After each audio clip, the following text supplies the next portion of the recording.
एक पेशेंट था सर जी। और 15 साल से उसकी मेंसेस स्किप कर गई थी। पहली लड़की हुई थी उसको और अच्छा। पीसीओडी की सिचुएशन आ गई। उसके बाद उन्होंने बहुत सारी इन्वेस्टिगेशन वगैरह की, लेकिन कुछ फायदा नहीं हो रहा था सर। आपने हाँ। जो प्रोटोकॉल्स दिए थे वो इस्तेमाल किए और जी। कल ही पता चला मुझे कि प्रेगनेंसी पॉजिटिव हो गई, खाली 3 महीने में। Very good. यस बधाई सर। सर आपको। बहुत बहुत बधाई आपको। Thank you sir, thank you. आपकी बदौलत हुआ सर ये सब कुछ। ज्ञानेश्वर जी, मजे ले कांग्रेचुलेशन। मजे ले रहे हो सर मेरे आप, है ना? मेहनत आप कर रहे हो ना, फल मुझे दे रहे हो सर। नहीं सर, आपकी गाइडलाइन है इसलिए। जो रास्ता आपने दिखाया है वो तो बढ़िया है सर। नमस्ते सर। नमस्ते। थर्ड पार्ट की क्लास है क्या sir? Good evening third part की। हेलो सर नमस्कार। नमस्ते। Hello.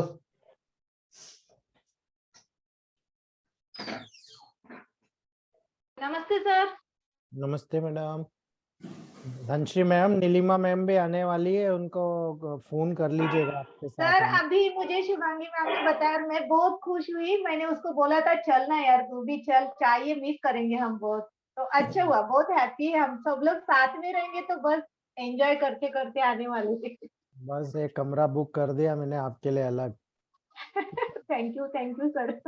Sir ji. Pratima ma'am का भी फोन आया था, उनको कुछ सेपरेट चाहिए, उनको पूजा बीजा कुछ रहता है बोल रहे थे। मैडम अब 45 कमरे में एक कमरा सिंगल उनको ही दे दूंगा मैं। नहीं क्या सर, करें? लेकिन 2-3 दिन क्या होता है, भगवान को नहीं पूजा किया तो चलता है ना, अपना ये भी तो पूजा ही है ना, हम जो कर रहे हैं तो। कुछ 2-4 लोग ऐसे ही हैं महाराष्ट्र के, उनको सबको सिंगल सिंगल रूम चाहिए। मैंने व्यवस्था करी है उनको, 1.5 किलोमीटर बाहर अपनी सुविधा से आइएगा। 1.5 किलोमीटर बाहर दिया है उनको मैंने, ऐसी कमरा नहीं, दूंगा। मैंने बोला था मैम को, सर तो पक्का आपके लिए व्यवस्था कर देंगे, उसके लिए आप टेंशन मत। हाँ कोई दिक्कत नहीं है, वो तो मैंने कर दी व्यवस्था उनके। सर जी, जी। सर रिशपाल सर है ना, रिशपाल, डॉक्टर रिशपाल जी है ना, जी। यूपी वाले। जी। सर कोशिश कीजिएगा सर, हमें उनके साथ कर दीजिएगा कमरे में।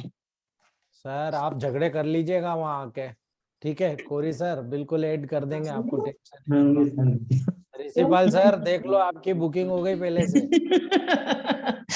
बताइए सर, मेरे साथ और क्या विशेषता है? मेरे साथ रहने को कह रहे सर। ऐसा नहीं है, देखो क्या होता है, जोड़ी भगवान बनाता है।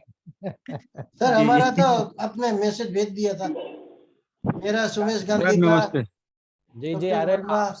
आप सब आपसे सामंजस्य से सेटिंग कर लेना, मैं तो बाहर खड़ा रहूंगा सबका स्वागत करने के लिए। आप नहीं, ये जाओ नहीं बोल रहा लड़ाई हूँ, गेस्ट लड़ाई हाउस का। झगड़ा आपको करना है, अरे कोई टेंशन नहीं, हाँ। कोई टेंशन नहीं है। नमस्कार सर। नमस्ते। सारी व्यवस्था मैंने कर दी है, कोई दिक्कत नहीं है। मैंने 20 कमरे एक्स्ट्रा दूसरे मैरिज गार्डन में भी बुक किए हैं। एक्चुअल में क्या प्रॉब्लम ये आती है, हमारे एरिया में एसी का डिमांड कम होता है, ठीक है? तो एसी के कमरे थोड़े कम मिलते हैं, बाकी डीसी के कम। और ठंड का टाइम रहेगा, आपको दिक्कत नहीं होगा, कोई दिक्कत नहीं होगा, आसानी के साथ एडजस्ट। अब प्रतिमा मैम को नहीं होगा तो मेरे घर रुकवाऊंगा, आप क्या कर सकते हैं? सिंगल रूम अगर नहीं मिला तो कोई टेंशन नहीं है। Good evening sir. Good evening Gangadhar sir. Good evening sir. ये जो हमने ये जो हमने क्लास शुरू की है, ये क्लास हमें शुरू करने का इस बार नहीं था, हम लोग क्लोज कर रहे थे इस क्लास को, लेकिन कुछ लोगों के स्पेशल रिक्वेस्ट के कारण हम लोगों ने 1 साल और इसको आगे बढ़ा दिया है कि अभी हमें और कुछ डॉक्टरों की जरूरत है, ताकि हम 1000 डॉक्टरों का पूरे ऑल इंडिया में ग्रुप बनाएं और उन 1000 डॉक्टरों के ग्रुप को बनाकर हमारे जितने भी नेचुरली हम, जिसमें मैं विनोद सर का धन्यवाद देना चाहूंगा, राकेश भारद्वाज सर का धन्यवाद देना चाहूंगा, ऋषिपाल सर, हमारे ग्रुप के काफी मेंबर हैं, दिव्या मैम है, दीपक सर हैं, इनका धन्यवाद देना चाहूंगा मैं।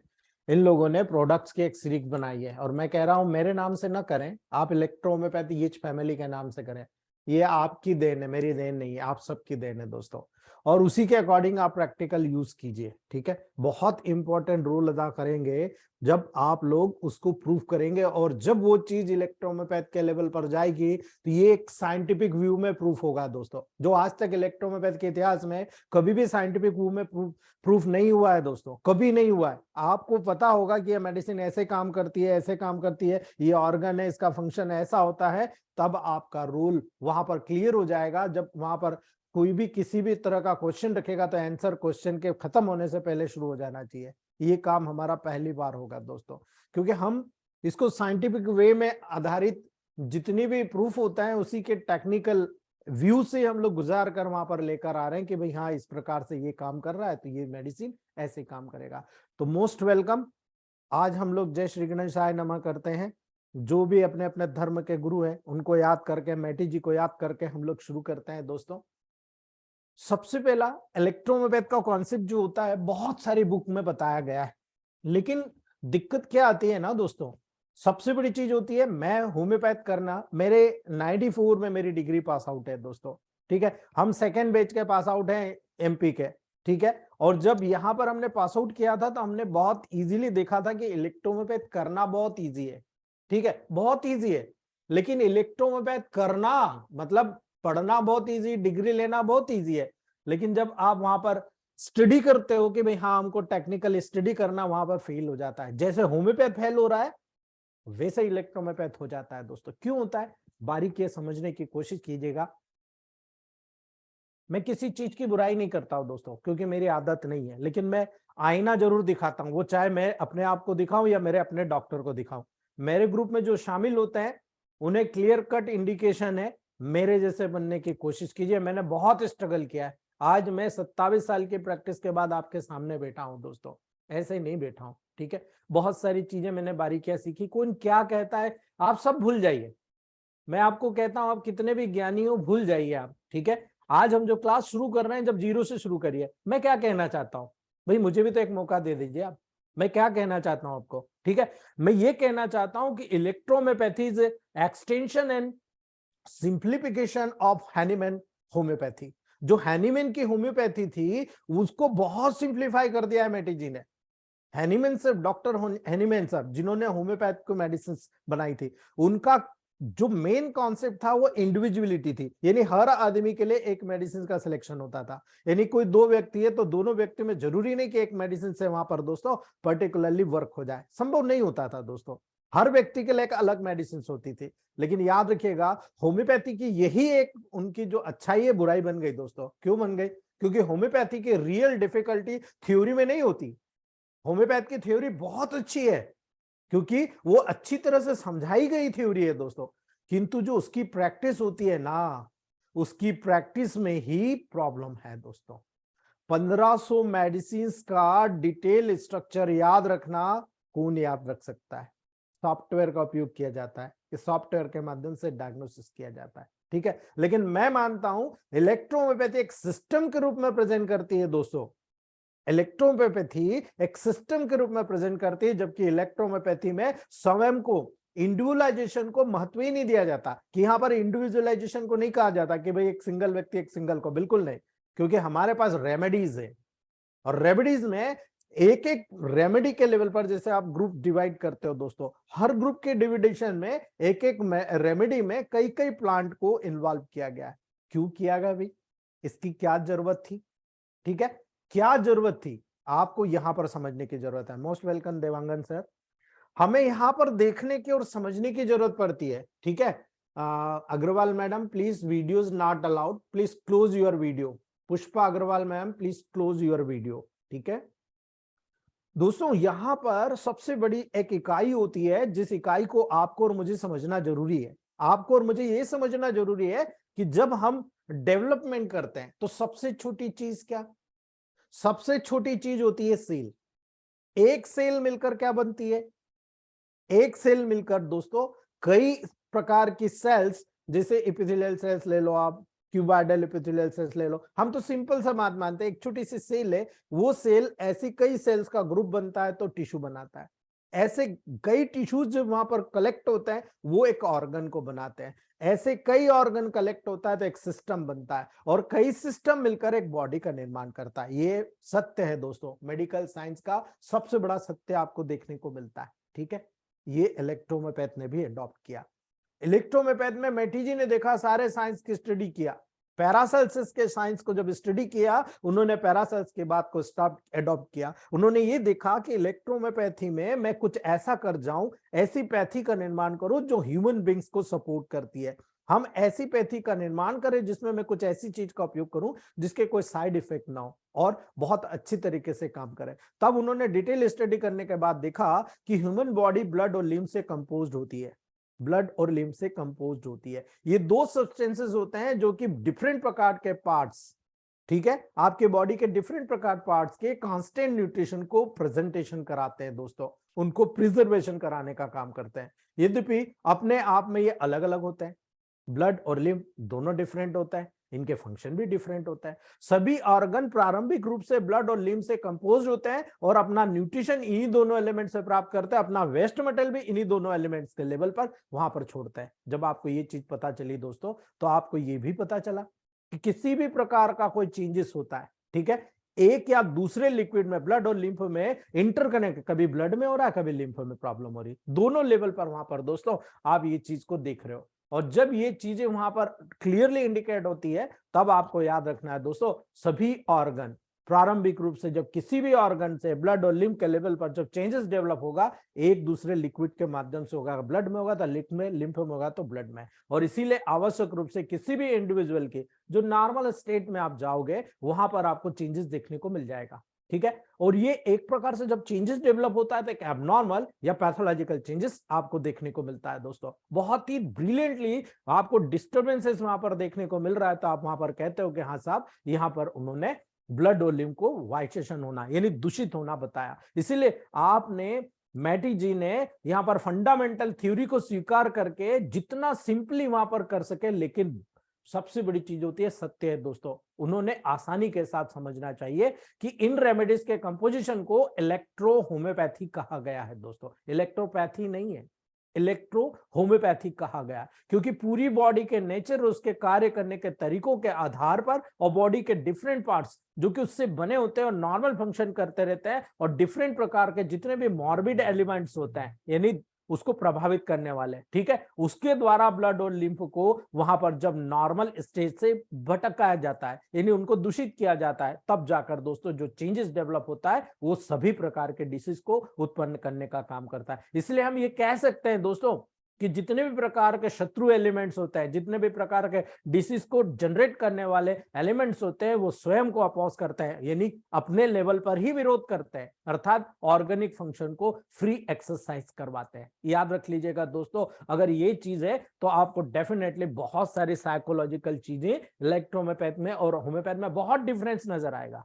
उसको बताने के पहले मैं आपको इलेक्ट्रोहोम्योपैथ को सिंपली बताने की कोशिश करना चाहता हूं दोस्तों।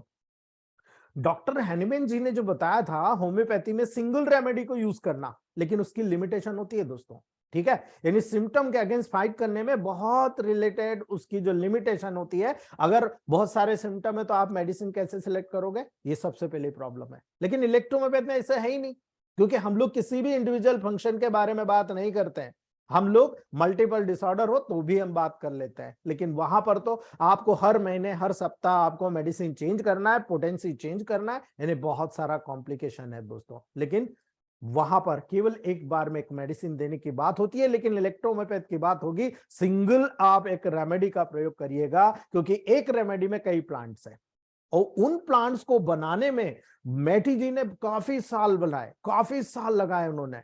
आप देख लीजिए उनकी जो मेडिसिन का प्रिपरेशन हुआ तो प्रिपरेशन डिफरेंट वे में हुआ दोस्तों। आप देखो बीच की मेडिसिन सब गायब है, क्यों गायब है, क्योंकि उनके रिजल्ट नहीं आए, इसलिए उन्होंने उसको धीरे धीरे हटा दिया दोस्तों, ठीक है। मैक्सिमम मेडिसिन 57 के आसपास उन्होंने बनाई है दोस्तों, ठीक है। उसमें जितनी भी कंपाउंड रेमेडीज है वो उनके बाद में जो कलीग्स थे उन लोगों ने वहां पर धीरे धीरे जोड़ी है, लेकिन मैटी जी ने 37 मेडिसिन बनाई, इवन स्लास भी नहीं बनाया था उन्होंने दोस्तों, याद रखिएगा आप, ठीक है। इसलिए धीरे धीरे जब कॉन्सेप्ट क्लियर होता गया तब ये बताया गया कि जितनी भी कॉम्प्लेक्स रेमेडीज होती है वो केवल इलेक्ट्रोमेपैथ मैटेरिया मेडिका में ही पाई जाती है दोस्तों, जो डिसीज को प्राइमरी ओरिजिन में ही डिस्ट्रॉय कर देती है। और इसीलिए इस स्पेसिफिक मेथड के अनुसार ट्रीटमेंट करने पर डिसीज का रिलैप्स होना भी, यानी रिकरेंट होना, बार बार होना भी वहां पर रुक जाता है। दोबारा डिसीज, जिस डिसीज के लिए आप ट्रीटमेंट कर रहे हो, मैक्सिमम वो डिसीज वहां पर क्योर हो जाती है, दोबारा नहीं आती दोस्तों। अल्टर फॉर्म नहीं होता, परिवर्तित रूप में आने की संभावना बिल्कुल नहीं होती है। ये मेरे 27 साल के पीरियड में मैंने देखा है दोस्तों। 27 इयर्स की एज में आज मैं दावे से कहता हूं, मैं कैंसर के पेशेंट को कंप्लीट क्यूर तो नहीं करता हूं, लेकिन 70 to 90% उनको इस लायक बना देता हूं, वो 20 साल 25 साल 30 साल तक निकाल देते हैं दोस्तों। ठीक है, ये इसका सबसे बड़ा उदाहरण मेरे घर पे मेरी माँ है दोस्तों। आज 13 साल हो गए, 13 इयर्स। ठीक है, इसलिए मैं आपको गारंटी से कहता हूं, आइए देखिए और अपने आप में कीजिए। मेरी कई कलीग्स हैं, मेरी बड़ी बहन डॉक्टर मलिका मचानी मैम बैंगलोर में, ठीक है, मैक्सिमम 3 to 5 ईयर्स से मैं उनको जानता हूं। 3 to 5 ईयर्स में काफी कैंसर के पेशेंट्स को दोस्तों उन्होंने प्रमोट किया है, उनकी लाइफ को बढ़ाया है। हमारे ग्रुप में डॉक्टर भुल्लर सर है पंजाब से, डॉक्टर वर्मा सर है दिल्ली से, डॉक्टर सुमेश गांधी जी हैं दिल्ली से, ठीक है, हमारे सुरेश गांधी जी हैं। काफी लोग हैं दोस्तों जो हम बता रहे हैं, हमारे ग्रुप के मेंबर्स बहुत सीनियर्स हैं और काफी समय से इलेक्ट्रोमेपैथ के लेवल पर अपना ज्ञान दे रहे हैं और पेशेंट को रिलीफ प्रदान कर रहे हैं। क्यों कर रहे हैं? क्योंकि हमने साइंटिफिक वे से बात करना सीख लिया है। हमने जो दूसरे साइंस, हमें किसी साइंस की बुराई नहीं करना है। मैं होम्योपैथ का कंपैरिजन बता रहा हूं, बुराई नहीं कर रहा हूं दोस्तों। होम्योपैथ भी बहुत अच्छा साइंस है, लेकिन इलेक्ट्रोमेपैथिक एक सिस्टमिक वे में बन रहा है, और सिस्टमिक वे में बन रहा है, लेकिन हमने समझा नहीं।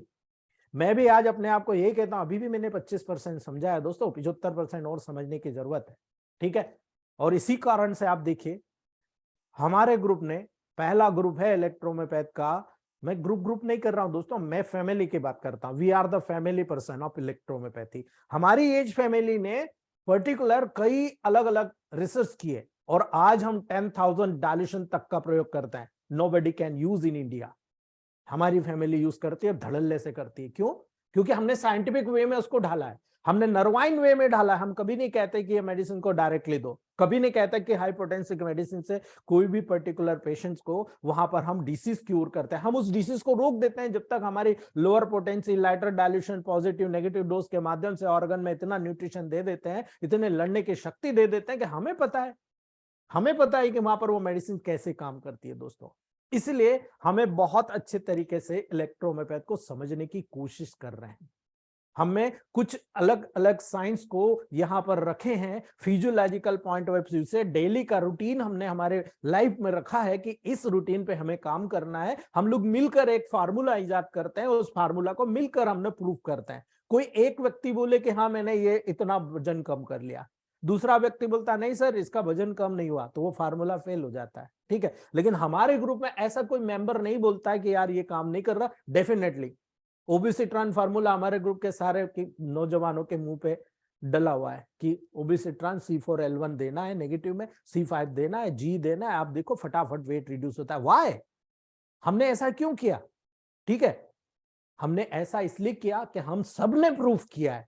ये मेरे अकेले का देन नहीं है, आप सबका देन है। आप सब ने वहां पर सपोर्ट किया है, आप सब ने वर्क किया है, अपनी टेबल प्रैक्टिस में वर्क किया, आज आपका बेनिफिट हुआ, आपने वहां पर अपने आप को प्रूफ किया। इसलिए मैं आपको बता रहा हूं इलेक्ट्रोमेपैथी एक प्लांट बेस्ड आपकी मेडिसिन का सिस्टम है दोस्तों, जिसमें जो जितने भी प्लांट्स होते हैं, क्योंकि आपको क्लियर होना चाहिए कि प्लांट्स उसी तरह से ग्रोथ करता है जिस तरह से एक ह्यूमन बींग्स ग्रोथ करता है। प्लांट्स में भी मेल फीमेल होता है, उनकी भी क्रॉसिंग होती है, सेम आपके मेल में भी क्रॉसिंग होती है। और जब जेनेटिक डेवलपमेंट होता है तो जेनेटिक डेवलपमेंट भी तो जीन से ही होगा ना, वो भी तो सेल से होगा, और सेल में भी तो जीन होगा। ठीक है, तो वही चीज होती है। इसीलिए ज्यादातर लोग एक छोटी छोटी परिधि में अलग अलग दबे छुपे बोलते हैं कि हमारा इलेक्ट्रोमेपैथ मेडिसिन एंजाइम हो सकता है, हमारा मेडिसिन हार्मोन हो सकता है, हमारा मेडिसिन विटामिन हो सकता है। धीरे धीरे दबे भाषा में बोल रहे हैं, क्योंकि रिसर्च अभी किसी के पास नहीं है। जब ये आया था, NL सिन्हा जी ने अपने लेवल तक ही रखा, उसको आगे नहीं बढ़ाया। धीरे धीरे करके जब उनको लगा तब वो बढ़ाने लगे। अगर स्टार्टिंग से ही वो इस प्रकार के बहुत सारे लिटरेचर जो है दोस्तों वो ओपन मार्केट में आ जाते तो शायद आज इलेक्ट्रोमेपैथ को बहुत आगे लेकर जाया जा सकता था दोस्तों। लेकिन कुछ ऑब्स्टिकल रह गए, ठीक है, आज हम उसको ठीक करने की कोशिश कर रहे हैं दोस्तों। जब आपको यहाँ पर इलेक्ट्रोमैथ की बात आएगी तो याद रखना है प्लांट का जो डेवलपमेंट होता है उसी प्रकार से होता है जैसे ह्यूमन बींग्स का होता है। तो वहां पर जो प्लांट की एनर्जी होती है उसको प्राप्त किया जाता है दोस्तों। आप कैसे प्राप्त करते हो? आप इलेक्ट्रो होम्योपैथिक मेडिसिन के सिस्टम में स्पेसिफिक एसेंस निकालते हो और स्पेसिफिक एसेंस को निकालते हो और उसी टेक्निक के आधार पर उस रेमेडीज का उपयोग करते हो। लेकिन सबसे बड़ी चीज ये होती है ना दोस्तों, इलेक्ट्रो होम्योपैथ में तो कॉम्प्लेक्स रेमेडी बनती है भाई। Why complex remedy you are choosing? Simple सा क्वेश्चन बनता है। आप एक रेमेडी को उठा लो, स्क्रोफलोसो 1 को उठा लो, आप देखो 9 प्लांट्स होते हैं, लेकिन आपने कभी गौर किया 9 प्लांट से कोई प्लांट ज्यादा है, कोई प्लांट बीच में और कोई प्लांट बहुत कम यूज किया गया, 5 पार्ट 7 पार्ट। कभी आपने गौर किया इस चीज को? यही सबसे बड़ा साइंस है, छुपा हुआ राज है। याद रख लेना, ये वो छुपा हुआ राज है जिसको समझा है हमारे ग्रुप ने। ठीक है, हमारे ग्रुप के प्रत्येक डॉक्टर जिन्होंने पार्ट 5 तक के, मेरे 5 क्लासेस हो चुकी है, 5 क्लासेस तक के जितने डॉक्टरों ने 115 प्लांट की स्टडी किया है वो अच्छी तरीके से जान गया कि कौन सा प्लांट कैसे बिहेवियर करता है। एक ह्यूमन बींग्स के लेवल पर, उस प्लांट के लेवल पर हमने बिहेवियर तय किया कि ये प्लांट ऐसा बिहेवियर करता है और उसी के कारण आप इसी प्रकार के जब पूरा एक आपने S1 को बनाया तो ये प्लांट किस रूप से काम कर रहा है। ठीक है, हम S1 को, अब ऋषिपाल सर ने बताया था कि नक्सोमिका 30 को स्मेल कराने से उस बच्चे की प्रॉब्लम दूर हो गई। हमने वही चीज स्मेल थेरेपी में बहुत सारे लेवल पर हमने तय किया कि इलेक्ट्रोहोम्योपैथिक प्लांट्स को अगर हम RS बेस्ड मेडिसिन पर प्रिपेयर करते हैं, स्मेल कराते हैं तो जादू हो जाता है। हमारे यश सर मास्टर हो गए, गौरव सर मास्टर हो गए गाजियाबाद से, ठीक है, हमारे यश सर भोपाल से, ये मास्टर हो गए स्मेल थेरेपी में। नया नया प्रोटोकॉल सेट करके हमारे सामने लाते हैं दोस्तों, और हमारे जितने सीनियर होते हैं वो वहां पर साथ में उनका अप्रिशिएट करते हैं कि नहीं हमने भी यूज किया सर, बहुत अच्छा, बधाई आपको। ये चीजें हमारी फैमिली की देन है दोस्तों, दूसरा कोई भी इतना ज्यादा डीप में उस लेवल पर नहीं पहुंच पाया है दोस्तों। इसलिए याद रखिए, जब भी इलेक्ट्रोहोम्योपैथी सिस्टम ऑफ मेडिसिन की बात करते हो 3 वर्ड से मिलकर बना हुआ है, सिंपल, इलेक्ट्रो, होम्योपैथी। ठीक है, अगर आपने 3 वर्ड को ही समझ लिया तो आप सब समझ जाओगे कि हमें क्या काम करना है। इलेक्ट्रो मीन्स क्या होता है दोस्तों? जब आप किसी प्लांट को कह रहे हो कि ह्यूमन बींग से जैसा काम करता है, डेवलपमेंट भी उसी तरह से करता है जिस प्रकार से ह्यूमन बींग ग्रोथ कर रहा है। जब ह्यूमन ग्रोथ कर रहा है तो प्लांट भी उसी तरह से अपने जीवन में बहुत सारी चीजों को प्राप्त करता है। ठीक है, जो प्लांट अपने जीवन में प्राप्त करता है उसी एनर्जी को प्राप्त करके हम उसके जीवन में प्राप्त की गई ओड फोर्स या प्लांट का लाइफ फोर्स जिसको हम कहते हैं दोस्तों, जिसको हम बायो एनर्जी कहते हैं, उसी बायो एनर्जी को प्राप्त करके, बायो का मतलब क्या होता है?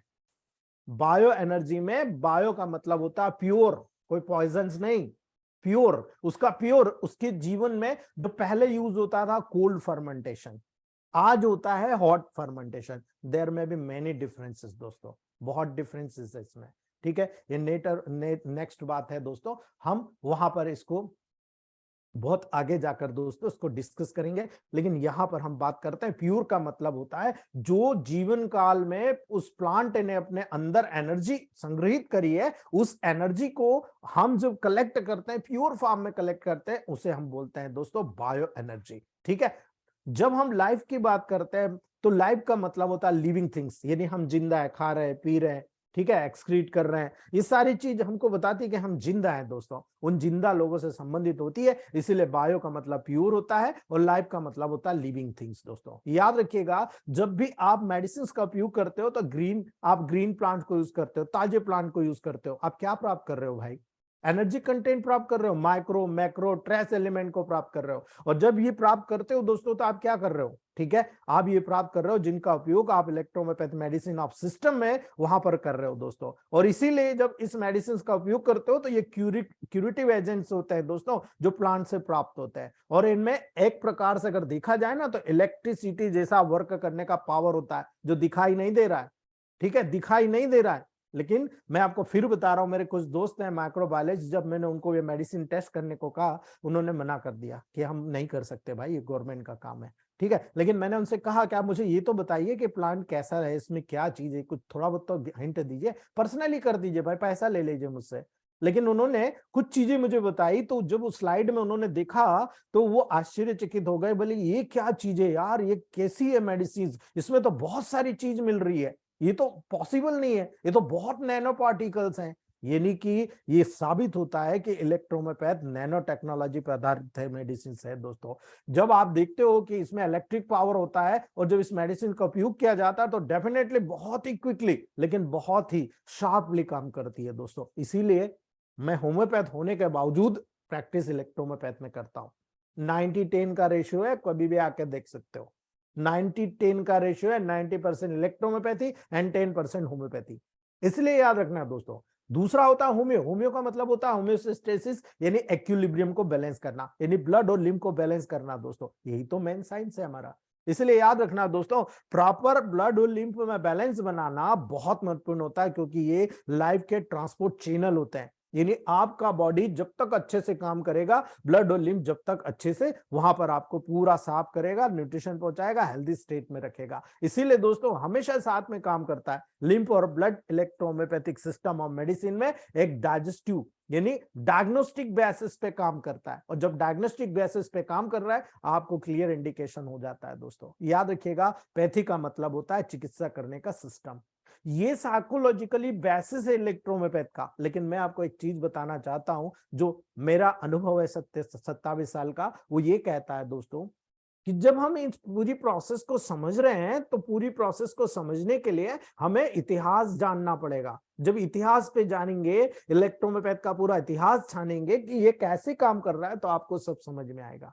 हम कहते हैं हम लोग हाई पोटेंसी के मेडिसिन यूज करते हैं, समबडी अपोजिट, ठीक है। कुछ लोग इसको अपोज करते हैं कि नहीं साहब हाई पोटेंसी का यूज होता ही नहीं चाहिए, ये तो होम्योपैथ का है।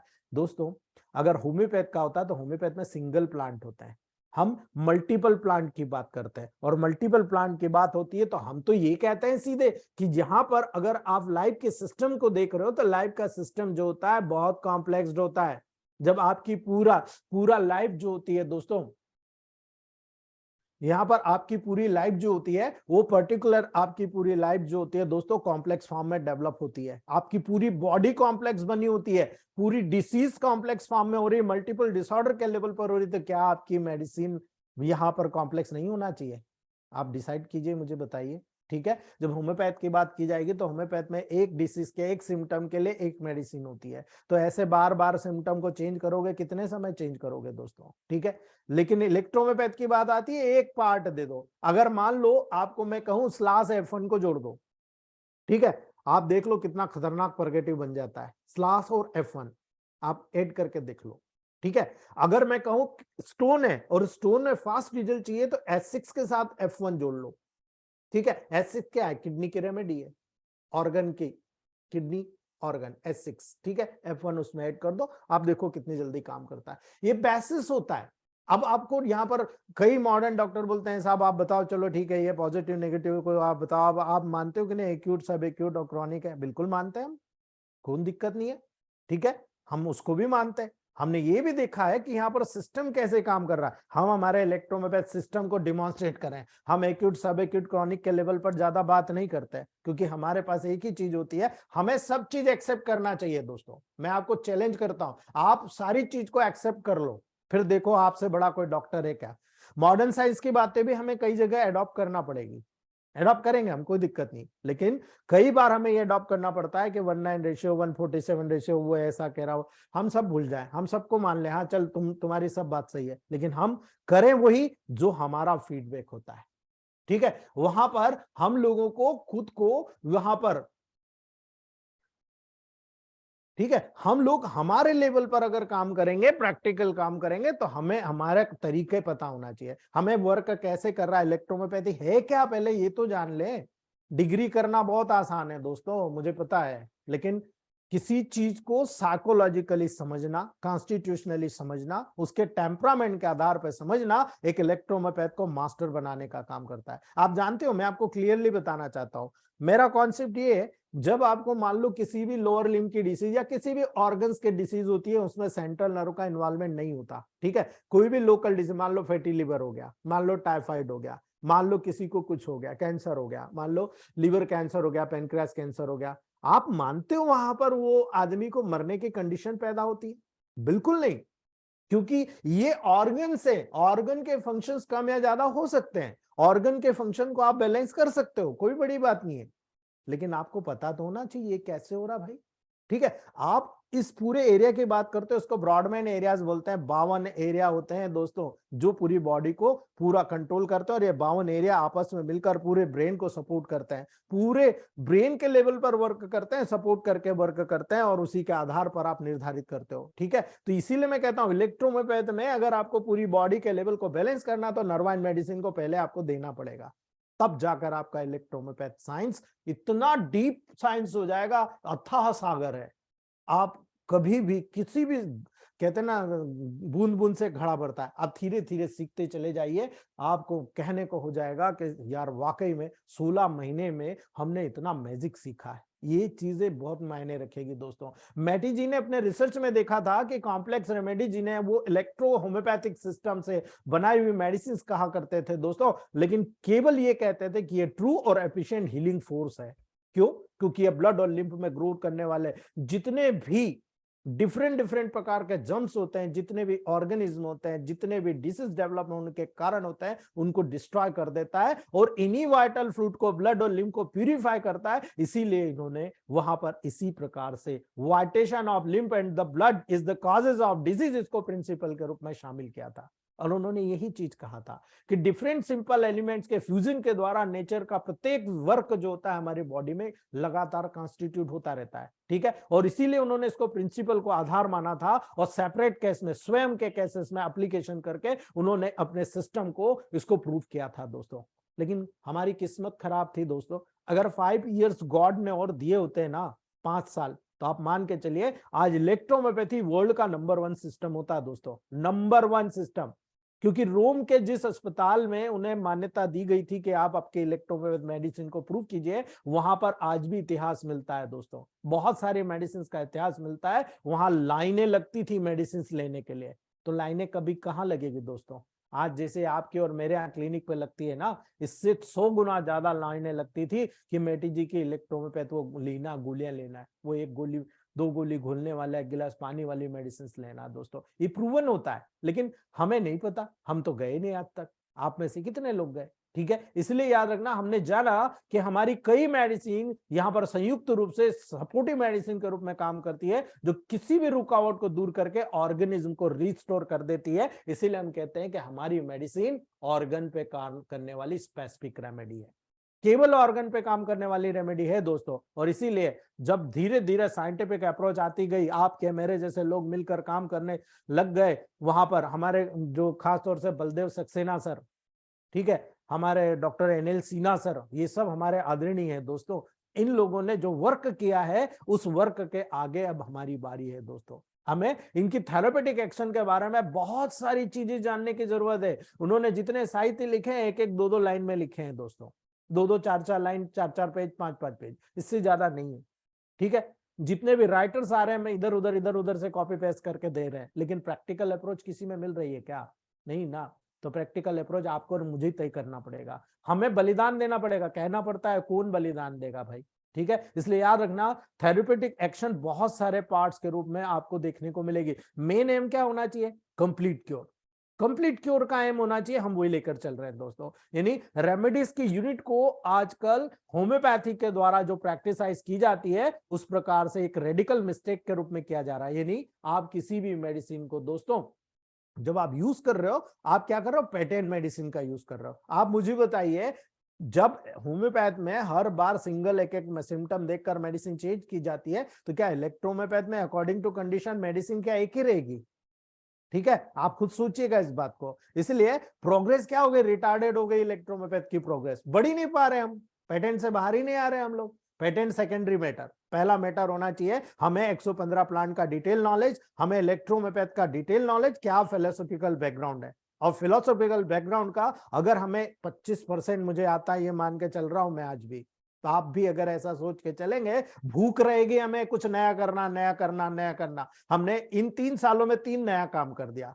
ठीक है, पहला काम कर दिया हमने, बहुत सारे लोगों को इस लायक बना दिया है कि वो आज अपने दम पे दूसरा मतलब इलेक्ट्रोहोम्योपैथ की फैमिली को तैयार कर रहे हैं। पहली बात। दूसरी बात, उन्होंने अपने आप को अपने सेल्फ रिस्पेक्ट के माध्यम से देखकर आज अपने एरिया में कितने लोगों को बड़ी बड़ी परेशानियों से फटाफट बाहर निकाल दिया। और तीसरा, हमने कोरोना काल से शुरू किया था दोस्तों, और आज हम लोग दावे से कहते हैं हम लोग बहुत सारे लोगों की जिंदगी बचा चुके हैं। ठीक है, याद रखना, एक्सपीरियंस ही सबसे बड़ा स्रोत होता है कि आप क्या काम कर रहे हो दोस्तों।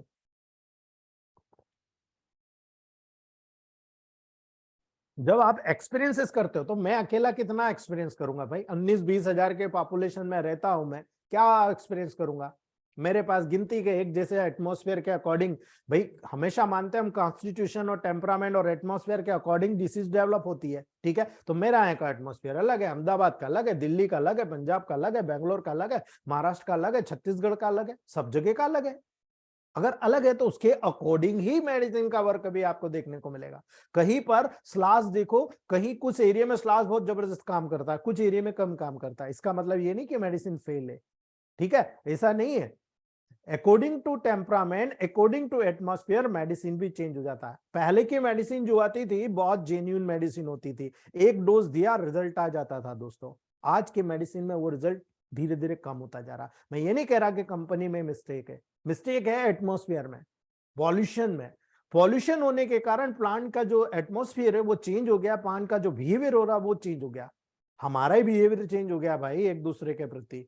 हम बिल्कुल ये वो है फलाना झगड़ा करते रहते हैं, लेकिन कभी ये नहीं सोचते कि यार ये मुझे कभी दुख में काम आया था, मुझे सुख में काम आया था। ठीक है, इसलिए हमें भी याद रखना है दोस्तों, एक्सपीरियंस से ही पता चलता है कि यदि बहुत ज्यादा मात्रा में आप सिम्टम किसी डिसीज के मिलते हैं, साथ ही बहुत सारे ऑब्स्टिकल होते हैं, तो क्या कोई सिंगल रेमेडी इसको क्योर कर पाएगी? बिल्कुल नहीं कर पाएगी दोस्तों। इसीलिए नई रेमेडीज को कॉम्बिनेशन के आधार पर मेडिसिन बनाई गई इलेक्ट्रोमेपैथ में, और जो क्यूर का सबसे बड़ा साधन हुआ, क्योंकि रेमेडीज को कॉम्बिनेशन इस प्रकार से किया गया कि वहां पर इलेक्ट्रोमेपैथ में यही सबसे बड़ा बेसिक अंतर हुआ कि उसमें मेडिसिन को इस तरह से सिलेक्ट किया गया, जो मेडिसिन एक्यूट में काम कर रही है उनको स्ट्रांग बनाया गया, जो मेडिसिन क्रॉनिक में काम कर रही है, नेगेटिव में काम कर रही है, उनके प्लांट्स की मात्रा को कम लिया गया। और जब दोनों के बीच में इम्बैलेंस होने लगा तो उनको बैलेंस करने के लिए, उनके प्रभाव को इधर सेपरेट करने के लिए कुछ प्लांट्स को मिलाया गया, जिनका पावर इन दोनों के बीच में रखा गया, यानी रिलेशन बनाया गया। तुम फिजियोलॉजी काम करो, तुम एनाटॉमिकल काम करो, मैं दोनों को सपोर्ट देकर पैथोलॉजी से बचाने का काम करता हूं। यही ट्रायंगल पर पूरा आधारित है। अगर इलेक्ट्रोमेपैथ में मास्टर बनना है तो फिजियोलॉजी, एनाटॉमी, पैथोलॉजी की मास्टरी आपको करना पड़ेगी। जिसने ये कर ली वो पूरे इंडिया में नाम कमाएगा दोस्तों। ये मेरी बात लिख लीजिएगा, हमारे ग्रुप के फैमिली मेंबर्स ने इस बात को प्रूफ किया है दोस्तों। यदि होम्योपैथ की बात करें तो वहां पर आपको मेडिसिन का सिलेक्शन सही है और पर्टिकुलर पार्ट या सिम्टम से मैच करती तो ही क्योर पॉसिबल होगा, अन्यथा मेडिसिन बार बार चेंज करना पड़ेगा, ये प्रॉब्लम आती है। लेकिन इलेक्ट्रोमेपैथ में ऐसा होता है क्या? है ना, इलेक्ट्रोमेपैथ में होता है ऐसा? आप अपने दिल से पूछेगा, ऐसा नहीं होता। ऐसा क्यों नहीं होता? क्योंकि इलेक्ट्रोमेपैथ में ऑर्गन्स की रेमेडी है। ठीक है, आप ऑर्गन्स को देखकर मेडिसिन दे रहे हो, यानी आप कह रहे हो भाई ये लीवर की रेमेडी आपने S5 दे दिया, लेकिन बहुत सारे लोगों को मालूम नहीं है S5 से बेटर रेमेडी है S2। S2 is a best remedy for liver, S5 is a best remedy for kidney. S2 के बाद S5 का नंबर आता है लीवर पे। याद रख लेना मेरी बात को, अगर नहीं है तो प्रूव करके देख लेना आप। ठीक है, इसलिए हमने ऑर्गन से रिलेटेड मेडिसिन और उन मेडिसिन का सिलेक्शन जो है जान लिया कि इन मेडिसिन में ये बिहेवियर है, इस बिहेवियर में इस प्लांट में ये है और इसका इफेक्ट इस प्रकार से आता है, तो आपको दिक्कत नहीं होगी। आप बड़े से बड़े केसेस को इलेक्ट्रोमेपैथ के बिहाफ पर मैं गारंटी लेता हूं, आप छोड़ दीजिए, मैं आपकी गारंटी लेता हूं, आपके आधार पर बोल रहा हूं, आप किसी भी लेवल को ठीक कर सकते हो दोस्तों। ऐसे केसेस में जब सिंगल रेमेडी से प्राय एक्चुअल डिसीज वहां पर ओवरकम हो जाती है, अभी ठीक हो गई, दब गई, फिर से आ गई दोस्तों। लेकिन यदि मॉर्बिड प्रिंसिपल हुआ तो ठीक है, मॉर्बिड प्रिंसिपल मतलब यहाँ मान लो किसी को जबड़े में कैंसर था, उसको निकाल दिया गया और वहां से निकलकर वो कुछ समय बाद लीवर में चला गया, आपने क्या करा भाई? ठीक है, लंग्स में चला गया, आपने क्या करा? ठीक है, इसलिए याद रखिएगा दोस्तों, यदि मॉर्बिड प्रिंसिपल होता है स्वयं रिमूव या डिस्ट्रॉय बिल्कुल नहीं होता है, ये सेकेंडरी सिम्टम्स के रूप में आपके बॉडी में घर कर लेता है। लेकिन इलेक्ट्रोमेपैथिक ऐसी रेमेडी है दोस्तों जहां पर जब भी जनरल हेल्थ को अफेक्टेड करेगा, वहां पर इसी प्रकार से सिंगल मेडिसिन में आप इनकम्प्लीट क्योर करते हो। लेकिन इलेक्ट्रोहोम्योपैथ की जब बात की जाएगी दोस्तों, स्पेशल केसेस में मल्टीपल डिसऑर्डर की बात की जाएगी, जो आजकल की सबसे बड़ी समस्या है, और इसी समस्या को निदान करने में इलेक्ट्रोहोम्योपैथ जैसा साइंस कहीं भी आपको देखने को नहीं मिलेगा दोस्तों। क्योंकि डिसीज के केसेस में क्यूर करने पर मेडिसिन वहां पर चेंज करना पड़ती है होम्योपैथ में, लेकिन इलेक्ट्रोहोम्योपैथ में क्या करना है? अगर किडनी की डिसीज है दोस्तों, हमारे ग्रुप के एक मेंबर थे डॉक्टर महेंद्र जी, बैंगलोर से, ठीक है, उन्होंने एक चाइल्ड स्पेशलिस्ट को कोरोना के लेवल पर जब सीवियर किडनी पेन हुआ था, there is no stone, there is no hypertension, न हाइपर फंक्शन, न लो फंक्शन, किडनी का कोई फंक्शन नहीं था, लेकिन लगातार वर्क करने के कारण, मेटाबॉलिक एसिडोसिस होने के कारण उनका बहुत सीवियर किडनी पेन हुआ था। आप बिलीव करोगे, केवल H6 की 2 ग्लोब्यूल्स एक गिलास पानी में डालकर पिला दिया था और उनका पेन बंद हो गया था, ठीक है, जनरल टॉनिक में मिक्स करके दिया था, ठीक है। ये बेसिक साइंस है दोस्तों, और उसी का रिजल्ट बिल्कुल 100% लेकर आए थे दोस्तों, और उन्होंने वो चाइल्ड स्पेशलिस्ट के मुंह से भी इस पूरे प्रोटोकॉल को प्रूव करा दिया था कि इलेक्ट्रोहोम्योपैथी कोई साइंस है, वाकई में साइंस है। क्योंकि एक कॉन्ट्रामाल इंजेक्शन ने जो उनका पेन बंद नहीं करा, वो केवल H6 ने बंद कर दिया। याद रखिए, सिंगल मेडिसिन, ठीक है। इसलिए हम लोग कोई भी चीज को प्रैक्टिकल बात करते हैं कि हाँ भाई यहां पर प्रैक्टिकली क्यों काम किया, क्योंकि जनरल टॉनिक में S1, L1, A3, F1W था, उसमें S6 को उन्होंने ऊपर से डाला, D5 बनाकर उसमें S6 5 ड्रॉप डाला, यानी ऑर्गन्स की तरफ हमने मेडिसिन भेजा, ऑर्गन पे काम किया, ऑर्गन के फंक्शन को सबसाइड किया, और जितना भी ब्लड और लिम्फ था पहले उसको प्योर किया, तब वहां पर विदिन अ 1 आवर, 1 घंटे के अंदर वो लेडी डॉक्टर दोबारा उठ के अपना काम किया, और 7 डेज बाद उसको माइंड में आया, करे यार मेरा पेन इतना सीवियर था, मैं पूछूं तो सही कौन सी मेडिसिन से ठीक करा भाई, उसने कॉफी में डाल के दिया था 5 ड्रॉप।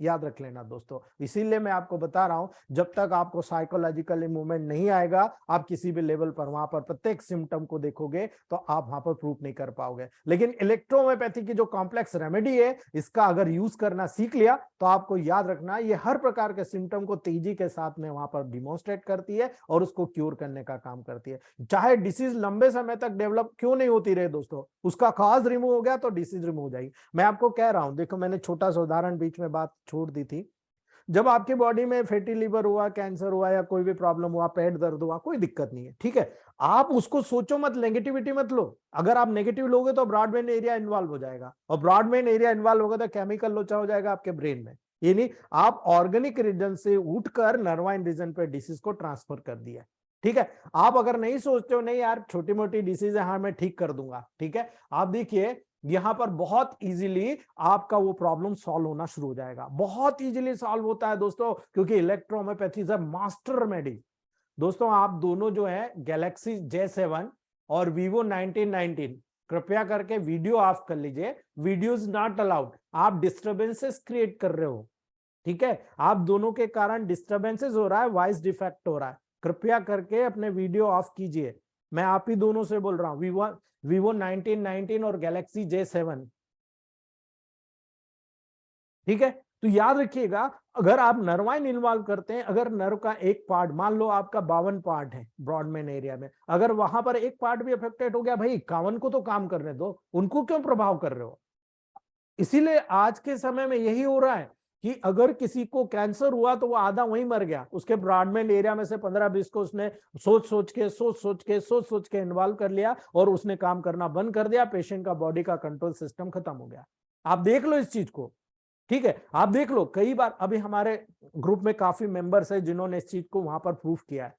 एक पेशेंट है, उसको हेड इंजरी हुई, हेड इंजरी होने के बाद में यूरिन कंट्रोल नहीं होता, और यूरिन कंट्रोल ना होने के कारण दोस्तों उसको बहुत सारी परेशानियां हो रही है, वो जॉब छोड़ने पर आ गया था, ठीक है। हमने वहां पर पर्टिकुलर उसका कंट्रोल सिस्टम देखा तो सेंसरी इनपुट हो रहा है लेकिन मोटर आउटपुट नहीं हो रहा, ठीक है। अब हमने मेडिसिन सिलेक्ट किया कि मोटर आउटपुट को कंट्रोल करना है, S2C2 C17 WEN1G का प्रोटोकॉल, ठीक है। हमने वहां पर 200 में दे दिया, ग्लोबल्स में 5 ग्लोबल्स मॉर्निंग 5 ग्लोबल्स इवनिंग, तुरंत रिजल्ट आया दोस्तों। और दूसरी बात, उसका सपोर्ट दिया, सैक्रल रीजन से वो नर्व निकलती है, जो नर्व यूरिनरी ब्लैडर के लेवल पर, उडेंडल नर्व और पर्टिकुलर जो नर्व होती है जो यूरिनरी ब्लैडर को सप्लाई करती है, हमने वहां पर पर्टिकुलर वाइक अप्लाई कराया दोस्तों, रिलैक्स कर दिया हमने कि भाई रिलैक्स हो जाओ, ठीक है। और उसके बाद में हमने रिजल्ट देखा, विद इन 24 आवर्स, 24 घंटे के अंदर पेशेंट का 25% रिडक्शन, 7 डेज के बाद में मैक्सिमम 95% रिजेक्शन हो गया दोस्तों, और प्रॉब्लम सॉल्व होना शुरू हो गए। तो हमने ये माना कि भाई देखो, हमने ऑर्गन्स के लेवल पर डैमेज था, लेकिन ब्रेन के लेवल से हमने कंट्रोल कर दिया। तो हम ये कहते हैं कि जब भी आप साइंस को समझने की कोशिश करोगे, आप किसी भी लेवल पर दोस्तों, वहां पर उस साइंस को समझकर बहुत आसानी से इलेक्ट्रोहोम्योपैथ के बिहाफ पर आप क्यूर कर जाओगे। लेकिन आपको साइंस को समझना तो पड़ेगा ना। साइंस थोड़ा सा टफ है, लेकिन बहुत इजी है दोस्तों। मेरे जैसा छोटा सा एरिया का आदमी समझ चुका है, तो आप जैसे बड़े बड़े एरिया के जिनके पास मल्टीपल पेशेंट्स है दोस्तों, ऐसे बड़े बड़े एरिया में आपको काम करने की जरूरत है। प्रैक्टिकल में भी मैन परफेक्ट, याद रखना, मेरा फार्मूला यही कहता है। और जब आपको ये करना शुरू हो जाएगा, आप खुद बोलोगे, क्योंकि आवश्यकता नहीं है कि संभवतः सभी सिम्टम्स वहां पर उत्पन्न होंगे। जब भी सेकेंडरी सबएक्यूट सिम्टम एंटीसिपेटेड करेंगे, उनके डेवलपमेंट को अरेस्ट करना सबसे बड़ी बात है। वो हाइपोटेंसी से होता है। आप सबसे पहले डिसीज को जो लोकल एरिया से जनरलाइज हो रही है, पूरी बॉडी में फैल रही है, मल्टीपल डिसऑर्डर के रूप में जा रही है, ठीक है, आपको उसको रोकना है। कैसे रोकोगे भाई? आप न्यूट्रिशन देकर रोक सकते हो क्या? न्यूट्रिशन देकर आप ग्रोथ कराओगे, नर्वाइन देकर आप उसको रोक सकते हो, क्योंकि autonomic nervous system, sympathetic, parasympathetic, कम कराना, ज्यादा कराना, नेगेटिव पॉजिटिव फीडबैक मैकेनिज्म। इसीलिए आपको फिजियो एनाटॉमी पैथोलॉजी जानना जरूरी है कि हम कैसे वहां पर काम करते हैं, ठीक है, और उन्हीं के अकॉर्डिंग जब काम करते हैं तो हमारे रिजल्ट परफेक्ट मिलता है। इसलिए होम्योपैथी के फील्ड में इलेक्ट्रोहोम्योपैथी रेमेडी काफी ज्यादा एडवांस हो चुकी है दोस्तों। आज के समय में होम्योपैथ से बहुत ज्यादा एडवांस हो चुकी है इलेक्ट्रोहोम्योपैथी, क्योंकि हमको समझ में आ गया है कि इलेक्ट्रोहोम्योपैथी का क्राइटेरिया कैसा है। हमें समझ में आ गया। अभी आप बिलीव नहीं करेंगे, हमारी रॉयल एजुकेशन सोसाइटी में 12 होम्योपैथ डॉक्टर की सोसाइटी है दोस्तों, और सारे लोग कह रहे हैं कि नहीं, अगर हम कुछ कर सकते हैं इलेक्ट्रोहोम्योपैथ की मान्यता में, हम बराबर उसका सहयोग करेंगे, और वो मुझे सपोर्ट कर रहे हैं, ठीक है। इसलिए हम ये सोसाइटी में ये प्रोग्राम करते रहते हैं, सेमिनार करते रहते हैं, आपको एजुकेशन देते हैं, ये उसी का है दोस्तों, ठीक है। और सबसे बड़ी चीज होती है दोस्तों, इलेक्ट्रोहोम्योपैथी सिस्टम का जो प्रिंसिपल है, वो इसीलिए कहा जाता है vitiation of blood and lymph is the causes of disease, अर्थात ब्लड और लिम्फ का दूषित होना यहाँ पर कारण होता है किसी भी डिसीज को डेवलप होने का। तो आप प्यूरिफाई कर दो ना भाई, क्या दिक्कत है? आप प्यूरिफाई कर दो, आपको आना चाहिए। आप कैसे प्यूरिफाई करोगे दोस्तों? इलेक्ट्रोहोम्योपैथी के द्वारा ब्लड और लिम्फ का प्यूरिफिकेशन होकर डिसीज को बहुत इजीली क्योर कर लिया जाता है, और प्रत्येक स्पेशल ऑर्गन को हॉस्टाइल्स, जितने भी शत्रु होते हैं, उनके फोर्स से बचा लिया जाता है दोस्तों। लेकिन हमको पता है क्या? हमें पता ही नहीं है। हमें केवल इतना पता है 9 ग्रुप्स ऑफ मेडिसिन है, उनमें ये होता है और ये मेडिसिन होती है, ये ऐसा ऑर्गन पे काम करती है। लेकिन ऑर्गन पे काम करती है तो क्या दूसरे ऑर्गन पे काम करेगी? हमको ये नहीं पता। हमें केवल ये मालूम है S1 यहाँ काम करता है, यूनिवर्सल रेमेडी है, स्टमक पे काम करता है। मैं उसको आपके टंग पे काम करा के बता सकता हूँ, मैं उसको आपके लेटरिन के रास्ते तक काम करा के बता सकता हूँ, मुझे पता है कहाँ काम कराना। मैं ब्रेन में करा सकता हूँ काम, आप बोलो कहाँ कराना है। हमारे ग्रुप के काफी मेंबर S1 F1 1000 का यूज जानते हैं, उनको पता है कि कैसे ब्रेन में काम कराना है, कैसे नर्वस सिस्टम में काम कराना, जादू जैसा काम जानते हो, ठीक है। इसलिए बहुत सारी चीजें हैं दोस्तों, जो जब तक हम प्रैक्टिकल नहीं करेंगे, जब तक साइकोलॉजिकल पॉइंट ऑफ व्यू पे नहीं जाएंगे, इलेक्ट्रोहोम्योपैथ के बेसिक साइंस को नहीं समझेंगे, तब तक हम लोग अधूरे हैं दोस्तों। और मैं नहीं चाहता कि मेरे फैमिली का मेंबर, मेरा भाई बहन जो भी है, आज हम इलेक्ट्रोहोम्योपैथ के लेवल पर आगे बढ़ेंगे, वो अधूरा रहे दोस्तों। याद रखना, इसके फंक्शन की फ्री एक्सरसाइज को प्रेजेंट कराना पड़ेगा। किसी भी ऑर्गन के लेवल पर कोई भी वायलेंस आकर कर गया, नुकसान करेगा। आपने देखा क्या? देख लिया तो आप बोल दोगे बैक्टीरिया है, ये वायरस है, ये फंगस है, ये नुकसान कर गया, अब देख लोगे। लेकिन देखा नहीं, बाद में आपके पास आया, 5 डॉक्टर गुजर के आया, आपको कैसे पता है दोस्तों? ठीक है, आप कैसे पता कि आप यहाँ पर क्या करोगे? किसी भी डिसीज में उग्र प्रभाव के द्वारा उसको जो ठीक करने का जो पावर होता है ना, वो इलेक्ट्रोहोम्योपैथ में है दोस्तों। ये धीरे धीरे जड़ समाप्त करता है और ट्रीटमेंट करता है। आप में से कई लोगों को नहीं मालूम होगा कि छाले के उत्पन्न होने का कारण मल्टीविटामिन की कमी के कारण जो ड्राइनेस आती है, उस ड्राइनेस में ये फंगल इन्फेक्शन के कारण माउथ अल्सर हो जाता है दोस्तों। याद रख लेना इस बात को। बैक्टीरिया वायरस कोई रोल अदा नहीं करता। आपके माउथ में लगातार बैक्टीरिया वायरस फंगस मूवमेंट करते रहते हैं। जैसे ही ड्राइनेस दिखा, तुरंत इन्फेक्शन हो जाती है, उस एरिया को खाने लग जाते हो। ठीक है, ये मेन कारण होता है। ठीक है, इसलिए याद रखना ईएच मेडिसिन किसी भी जनरल या लोकल पार्ट को, किसी भी ऑर्गन को अफेक्ट कर सकती है दोस्तों, या जो पार्ट लोकल या जनरल अफेक्टेड है उसको वहां पर ठीक कर सकता है। एक ऑर्गन हो या ग्रुप में ऑर्गन को प्रभावित करती है दोस्तों, तो डेफिनेटली हम बोल सकते हैं हमारी एक रेमेडी, कोई सी भी एक रेमेडी आप सिलेक्ट कर लो स्क्रोफलोसो ग्रुप की, कोई सी भी एक रेमेडी सिलेक्ट कर लो आप कैंसरसो ग्रुप की। हमारे जो 9 ग्रुप्स होते हैं, सारे 9 ग्रुप्स में कोई भी एक मेडिसिन बताओ, मैं अभी बता दूंगा, उस ऑर्गन के उस सिस्टम से छोड़कर दूसरे जगह भी हम काम करा लेते हैं। इसलिए याद रखना ईएच रेमेडी अपनी कॉम्प्लेक्सिटी के द्वारा न केवल ज्यादातर सिम्टम्स को कवर कर जाती है, वरन सभी सिम्टम को कवर करने का काम करती है। इसलिए अन्य डिफरेंट अलग अलग मेडिसिन के साइमल्टेनियसली एक्शन के द्वारा जो कॉज होता है उसको रिमूव करती है, और साथ ही साथ जितना भी साइड इफेक्ट डेवलप हुआ है उस साइड इफेक्ट के प्रभाव को भी वहां से क्यूर करने का काम करती है। इसलिए याद रखना जितने भी वेजिटेबल्स होते हैं, जितने भी एनिमल लाइफ में होते हैं, अब देख लो इसी फिजियोलॉजिकल लॉ के अंतर्गत वहां पर सिंपैथेटिक और अल्ट्रेशन को कंट्रोल करने के अंतर्गत काम करती है। दोस्तों हमें बस पता होना चाहिए कि ये रेमेडी है, इस रेमेडी के अंतर्गत हमको सिलेक्शन कैसे करना है, आपको एसिमिलेशन कैसे कराना है, उसके रिलेशन को कैसे, वहां पर जो लॉज है, जो नियम है उस रिलेशन को, उसको कैसे फॉलो करना है। अर्थात इन तीनों प्रोसेस के अंतर्गत हमें जितने भी उपयोगी सब्सटेंसेस वहां नजर आ रहे हैं उनको आपको वहां पर सिलेक्ट करना है, उनको एब्जॉर्ब करना है, और उन सब्सटेंसेस को दोस्तों उसकी खास तौर से आपको नजर आता है दोस्तों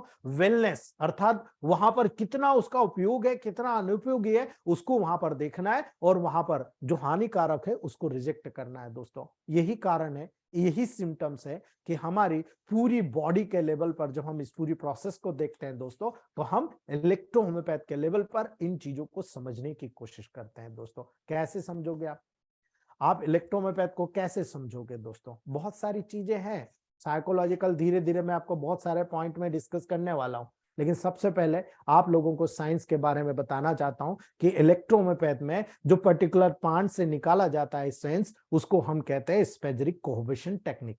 आजकल हॉट डिस्टिलेशन प्रोसेस से उसको बनाया जाता है। दोस्तों पहले क्या होता था, कोल्ड फर्मेंटेशन बनाया जाता था। देखो होम्योपैथ में क्या होता है, कोई भी प्लांट ले लिया, जैसे मान लो आप थूजा ऑक्सीडेंटलिस ले लिया, अर्निका ले लिया, ठीक है, जो भी प्लांट्स हमारे मौजूद है वो मान लो कि होम्योपैथ से बन रहा है, तो वो कैसे लिया जाता है। आप डिफरेंस देखो दोनों में, ईच में कैसे बनाओगे, होम्योपैथ में कैसे बनाओगे। होम्योपैथ में प्लांट को ले लिया जाता है, अच्छे तरीके से धूल वूल साफ करके उसको अच्छे से धो के वॉश कर लिया जाता है, ठीक है, छोटे छोटे पार्ट्स में काट लिया जाता है, काट के एक मशीन होता है जिसको क्रशर बोलते हैं, उस क्रशर में जाकर डाल दिया जाता है, और अच्छी तरीके से मशीन को घुमा लिया जाता है। मिक्सर देखा आपने, है ना, इस प्रकार से काट कर उसको क्रश करके घुमा लिया जाता है, और घुमा के थोड़ा थोड़ा थोड़ा थोड़ा अल्कोहल, थोड़ा थोड़ा पानी डाला जाता है, ताकि जितना भी कलर वो छोड़ सकता है, वो जितना भी उसके लाइफ का एसेंस है, उसमें अच्छा बुरा सब आ जाएगा।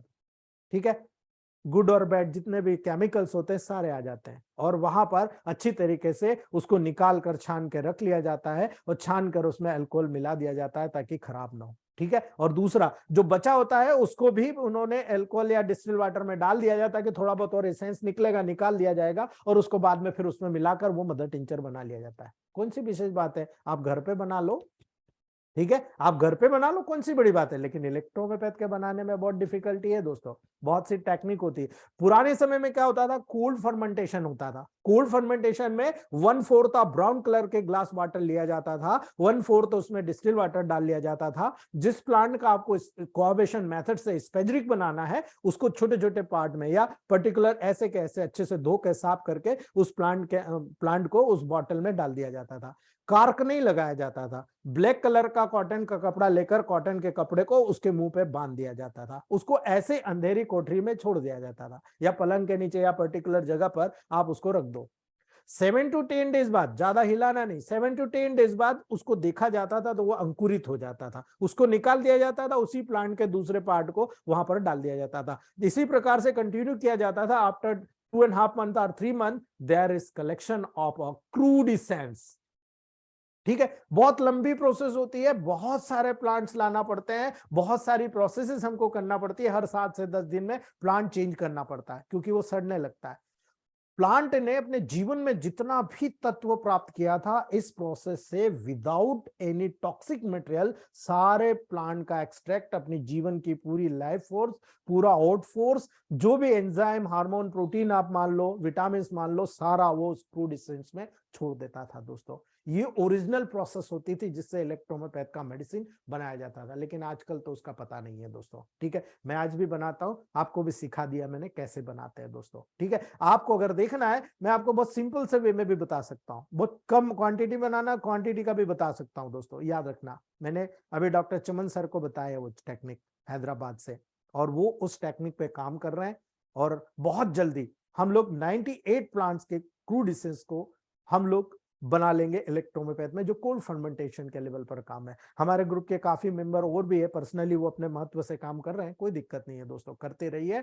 हर व्यक्ति के पास अपना एक क्राइटेरिया होना चाहिए कि हम फार्माकोपिया लिखें तो हमें पता होना चाहिए किस प्रकार से मेडिसिन काम कर रही है, कैसे बन रही है। तो याद रखिएगा, जब आज के कंडीशन में देखोगे तो यहाँ पर हॉट फर्मेंटेशन होता है, यानी प्लांट्स को गर्म, एक कांच का एक पूरा बॉटल होता है, अलग इंस्ट्रूमेंट होता है, फ्लास्क होता है, हीटर होता है, उसमें आप उसको डाल देते हो और नीचे से उबालते हो, नीचे से उबालते हो तो वो पानी में अपना अर्क छोड़ता है। लेकिन याद रखिएगा, जब गर्म पानी में इसको उबाला जाएगा तो वो उसके अंदर जितने भी टॉक्सिक मटेरियल है वो भी छोड़ेगा और जितने न्यूट्रिशन है वो भी छोड़ेगा, यानी दोनों चीज एक साथ दी जाएगी। तो कोल्ड फर्मेंटेशन में और हॉट फर्मेंटेशन में ये डिफरेंसेस आपको नजर आएगा, और वो प्लांट, उसका एक्सट्रैक्ट और इसका एक्सट्रैक्ट, जमीन आसमान का अंतर आता है दोस्तों। और यही कारण है दोस्तों, बहुत सारे वेरिएशन रिजल्ट में भी आपको देखने को मिल रहे हैं। जो पहले के मेडिसिन में हम जैसे लोग जो यूज करते थे वो बहुत अठेनी, सिंगल डोज में हमें रिजल्ट मिलता था, लेकिन आज जब हमारे पास कोल्ड फर्मेंटेशन की मेडिसिन आ रही है, हम लोगों को दिक्कत आ रही है कि हम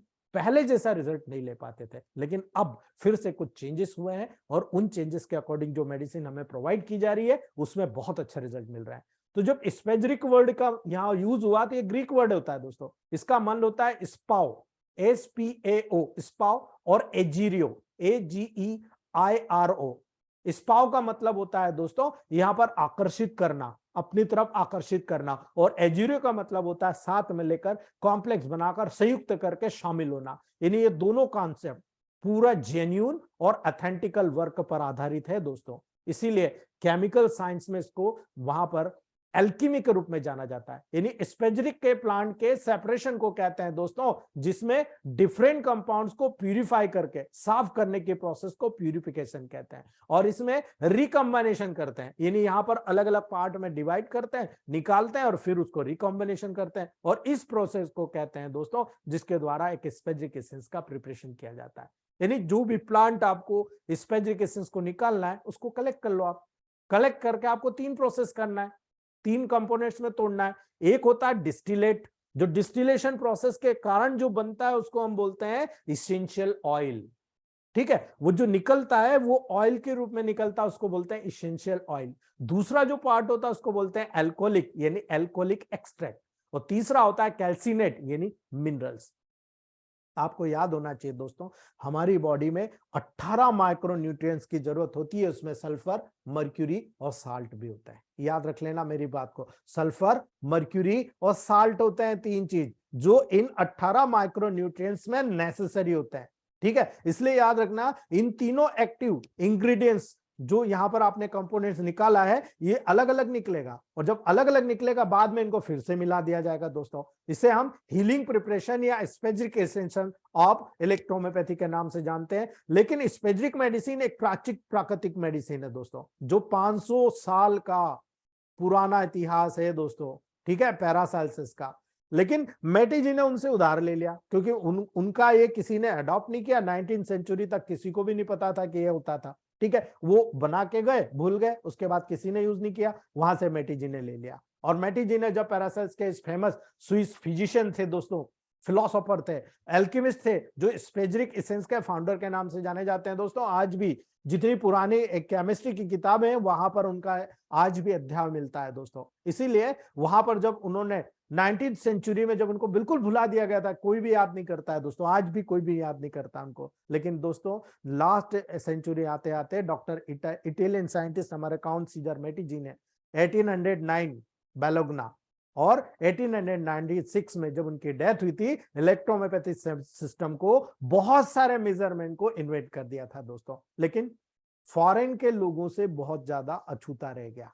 ठीक है, हमारे यहाँ जैसे इटली में हुआ तो इटली के लोगों को पता था, लेकिन बाहर के लोगों को पता नहीं था। इटली के जो उनके जमाई थे वो इनको लेकर जर्मनी गए, जर्मनी वालों ने वहां पर थियोडर क्रॉस वगैरह जो उनके थे असिस्टेंट, उन्होंने अपने लेवल पर इसको ट्रांसफर कर दिया दोस्तों। इसीलिए इस प्रोसेस में ज्यादा या कम कॉम्प्लिकेटेड मोड होता है दोस्तों, जो फर्मेंटेशन होता है वो सबसे इंपॉर्टेंट होता है, और वेजिटेबल सब्सटेंसेस को प्रिपेयर किया जाता है, स्पेजरिक कोऑर्बिनेशन टेक्निक से प्रिपेयर किया जाता है, और वहां पर 3 तत्व डिफरेंशिएट किए जाते हैं। एक होता है वोलेटाइल ऑयल, जिसको हम सल्फर कहते हैं, जिसका मतलब होता है उस प्लांट की सॉल, उसका अंतर्मन। ठीक है, उस प्लांट का सोल होता है, उसमें उसका अंतर्मन होता है, जो पूरे जीवन में उसके वहां पर जिया होता है। जो प्लांट कंपोनेंट होता है, उसके जो पार्ट्स होते हैं, ठीक है, प्लांट्स की जो बॉडी होती है, जो उसका आत्मा होती है दोस्तों, जिसको हम बोलते हैं एंजाइम्स। ठीक है, इसको बोलते हैं मर्क्यूरी।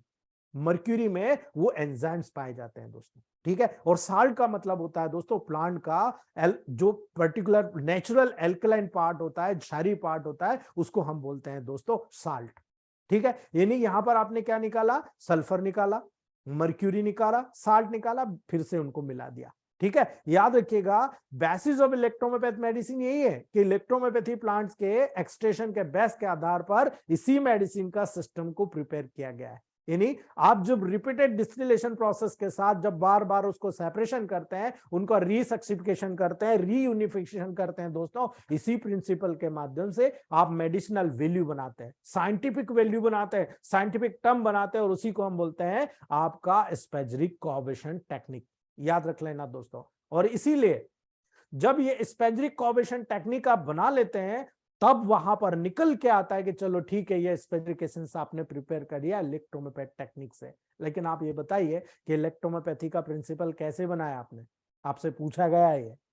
ठीक है, आईडीसी कमेंसी ने पूछा है कि बताइए प्रिंसिपल ऑफ इलेक्ट्रोहोम्योपैथी क्या है, तब वहां पर बताया गया कि ब्लड और लिम्फ जो होती है दोस्तों हमारी लाइफ है, हमारा ट्रांसपोर्ट सिस्टम है, जिसके माध्यम से सारा न्यूट्रिशन बॉडी को मिलता है। बॉडी न्यूट्रिशन का उपयोग करके cells, tissue, organ, system body के लेवल पर इस प्रकार से वहां पर उनका पर्टिकुलर यूज करती है, यूज करने के बाद अपने एनर्जी लेवल को मेंटेन करता है, और इस एनर्जी लेवल को मेंटेन करने के बाद जितना भी मेटाबॉलिक वेस्ट मिलता है, इसी ब्लड और लिम्फ के माध्यम से वापस ब्लड सर्कुलेशन में आकर बॉडी से बाहर निकलता है। इसलिए यदि इस सिस्टम में किसी प्रकार का ब्लॉकेज हो गया, ऑब्स्ट्रक्शन हो गया, किसी प्रकार का ऑब्स्टिकल आ गया, रुकावट आ गई, तब क्या करेंगे आप देख लीजिए, in its vitiation it is cause directly disease of that organ. ठीक है, अगर इन ब्लड और लिम्फ में किसी भी प्रकार के हमारी लाइफ में डिस्टर्बेंसेस होता है, तो उसमें वाइटेशन आने के कारण डिसीज डेवलप हो जाती है। तो फिर क्योर कैसे करोगे आप? इन सिमिलर रेमेडी, यदि इसी प्रकार के कॉम्प्लेक्स बॉडी है, डिसीज कॉम्प्लेक्स है, तो हमें भी कॉम्प्लेक्स रेमेडी का साइंस अपनाना पड़ेगा। और अगर हमने कॉम्प्लेक्स बॉडी का या कॉम्प्लेक्स रेमेडी का साइंस अपना लिया, तो ये कंप्लीट एक सिस्टम है जिसे हम इलेक्ट्रोहोम्योपैथी कहते हैं। लेकिन इलेक्ट्रोहोम्योपैथ को अभी समझा नहीं गया है। अभी भी मैं कह रहा हूं, मेरे जैसे व्यक्ति भी जो 27 साल से काम कर रहे हैं, अभी भी अपने आप को 25% मानते हैं। क्यों मानते हैं दोस्तों, उसको प्रूव करके बता रहा हूं। बेसिक लॉ ऑफ टेम्परामेंट जब बात करते हो, तो इलेक्ट्रोहोम्योपैथिक सिस्टम ऑफ मेडिसिन आपके कॉन्स्टिट्यूशन, आपके साइकोलॉजिकल इफेक्ट और आपके बेसिस के आधार पर, यानी आप कहां पर किस कॉन्स्टिट्यूशन में डेवलप कर रहे हो, उसके आधार पर हम उस व्यक्ति के डिसीज को डायग्नोस करते हैं दोस्तों। इसीलिए उसी डायग्नोसिस के आधार पर आप ट्रीटमेंट करोगे, आपको प्रूवन मिलेगा कि हाँ आप उसको करेक्ट कर सकते हो। कैसे करोगे भाई? एक सिंपल सा आपको उदाहरण बताता हूं, सिंपल सा उदाहरण। अगर आपको समझ में आ जाएगा तो मेरी मेहनत बिल्कुल सफल हो जाएगी कि हाँ मैं आप लोगों को सही गाइड कर पा रहा हूं दोस्तों। इस चीज को समझने की कोशिश कीजिएगा, ये आपको समझ में आ जाएगा दोस्तों। ये ऑर्गन है, ठीक है, ये ऑर्गन है, ये आर्टरी है, ये वेन है, ठीक है। ये अपन मान लो ऑर्गन की सेल है, ठीक है, दिख रहा है ना आप लोगों को? ठीक है, ये सेल है, ये आर्टरी है आपकी, ये वेन है आपका, ये टिश्यू फ्लूइड है, ठीक है। जब ये कंडीशन आपको नजर आ रही है, तो मान लीजिए आपने खाना खाया, खाना खाने के बाद में सारी गतिविधि होकर न्यूट्रिशन यहां आ गया। अब ये न्यूट्रिशन आया कैसे? ब्लड से आया ना, यहां पर ब्लड से आया और ब्लड से यहां पर छोटे छोटे पोर्स होते हैं, यहां से पोर्स से निकलकर कहां आया, ये ऑक्सीजन आया, ये न्यूट्रिशन आया। कहां पर आया, टिश्यू फ्लूइड में आया। किसके माध्यम से आया, एंजाइटिको ग्रुप के यानी ब्लड के माध्यम से। बना कहां से, बनाया कहां से, खाना आपने खाया, खाना खाने से लगाकर न्यूट्रिशन यानी लिम्फ बनने तक का काम स्क्रोफलोसो ग्रुप ने किया। करेक्ट। अब स्क्रोफलोसो ग्रुप ने कहा एंजाइटिको ग्रुप को कि भाई चलो मेरे साथ, आप ऑक्सीजन लेना है रेस्पिरेटरी सिस्टम में और पूरी बॉडी में हमें न्यूट्रिशन को डिस्ट्रीब्यूट करना है।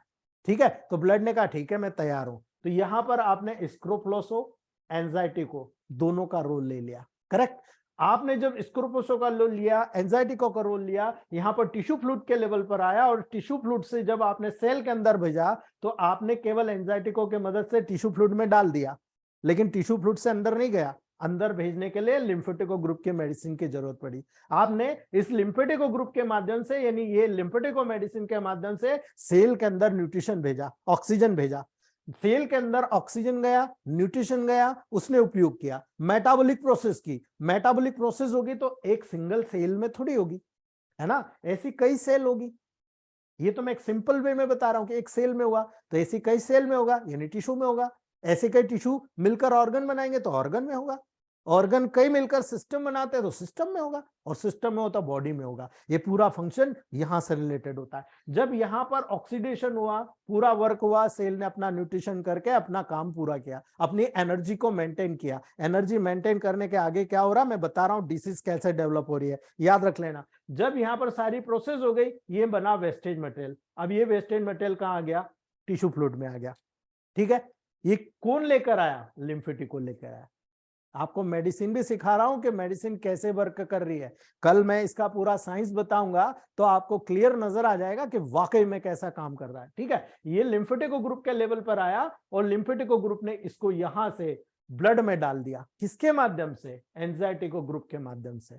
और एंजाइटिको ग्रुप के माध्यम से यहां से ब्लड से आया टिश्यू फ्लूइड में, यहां से लिम्फेटिको ग्रुप ने सेल के अंदर किया, सेल से अंदर से बाहर किया, और एंजाइटिको ग्रुप के माध्यम से वेन में ड्रेनेज होते बाहर निकल गया। लेकिन याद रखिएगा, जब ये प्रोसेस हुई तो आपको याद रखना है, यहां पर जब मेटाबॉलिक प्रोसेस हुई, सेल के लेवल पर प्रोसेस हुई, ऑक्सीडेशन की प्रोसेस हुई, तो आपको पता है बिना ऑक्सीडेशन के सेल के लेवल पर ग्रोथ नहीं होगी। जब ऑक्सीडेशन हुई तो क्या हुआ, एटीपी बना कि नहीं बना, एडिनोसिन ट्राइफॉस्फेट। जब एटीपी बना तो एटीपी के बनने के बाद में आपने वहां पर देखा दोस्तों एनर्जी रिलीज हुई।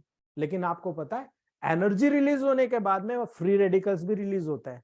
ठीक है, जब फ्री रेडिकल्स रिलीज हो रहे हैं तो आपको याद रखना है, जब फ्री रेडिकल्स रिलीज हुए तो फ्री रेडिकल्स के रिलीज होने के बाद में यदि कम मात्रा में हो तो कोई दिक्कत नहीं है, आपके बॉडी में बहुत सारी हेल्प करते हैं, आपके बॉडी में फ्री रेडिकल्स बहुत सारी मदद करते हैं। लेकिन जब यही फ्री रेडिकल्स बहुत ज्यादा क्वांटिटी में कलेक्ट हो जाते हैं, तब आप देखिएगा दोस्तों वहां पर आपको डायबिटीज भी हो जाएगा, वहां आपको कैंसर भी हो जाएगा, वहां आपको मेटाबॉलिक डिसऑर्डर भी हो जाएगा, वहां पर सेल का डिजनरेशन डिस्ट्रक्शन भी हो जाएगा, यानी डिसीज भी हो जाएगी। ठीक है, ये मेन रीजन होता है, यहां से कॉन्सेप्ट शुरू होता है डिसीज के डेवलपमेंट होने का दोस्तों। ठीक है, यानी आपकी मेटाबॉलिक प्रोसेस का जब वहां पर डेवलपमेंट हो रहा है, उस मेटाबॉलिक प्रोसेस में कोई भी चीज जो वेस्टेज है, जो न्यूट्रिटिव है, दोनों लेवल पर अगर बिहेवियर का इंबैलेंस हुआ, आपके बॉडी के ऑर्गन्स के लेवल पर फंक्शन का डिस्टर्बेंसेस हुआ, देन डिसीज करेक्ट हो जाएगी। आपके ब्लड में यहां से यहां तक आने में अगर कोई प्रॉब्लम हुई तो ब्लड दूषित हो गया, यहां से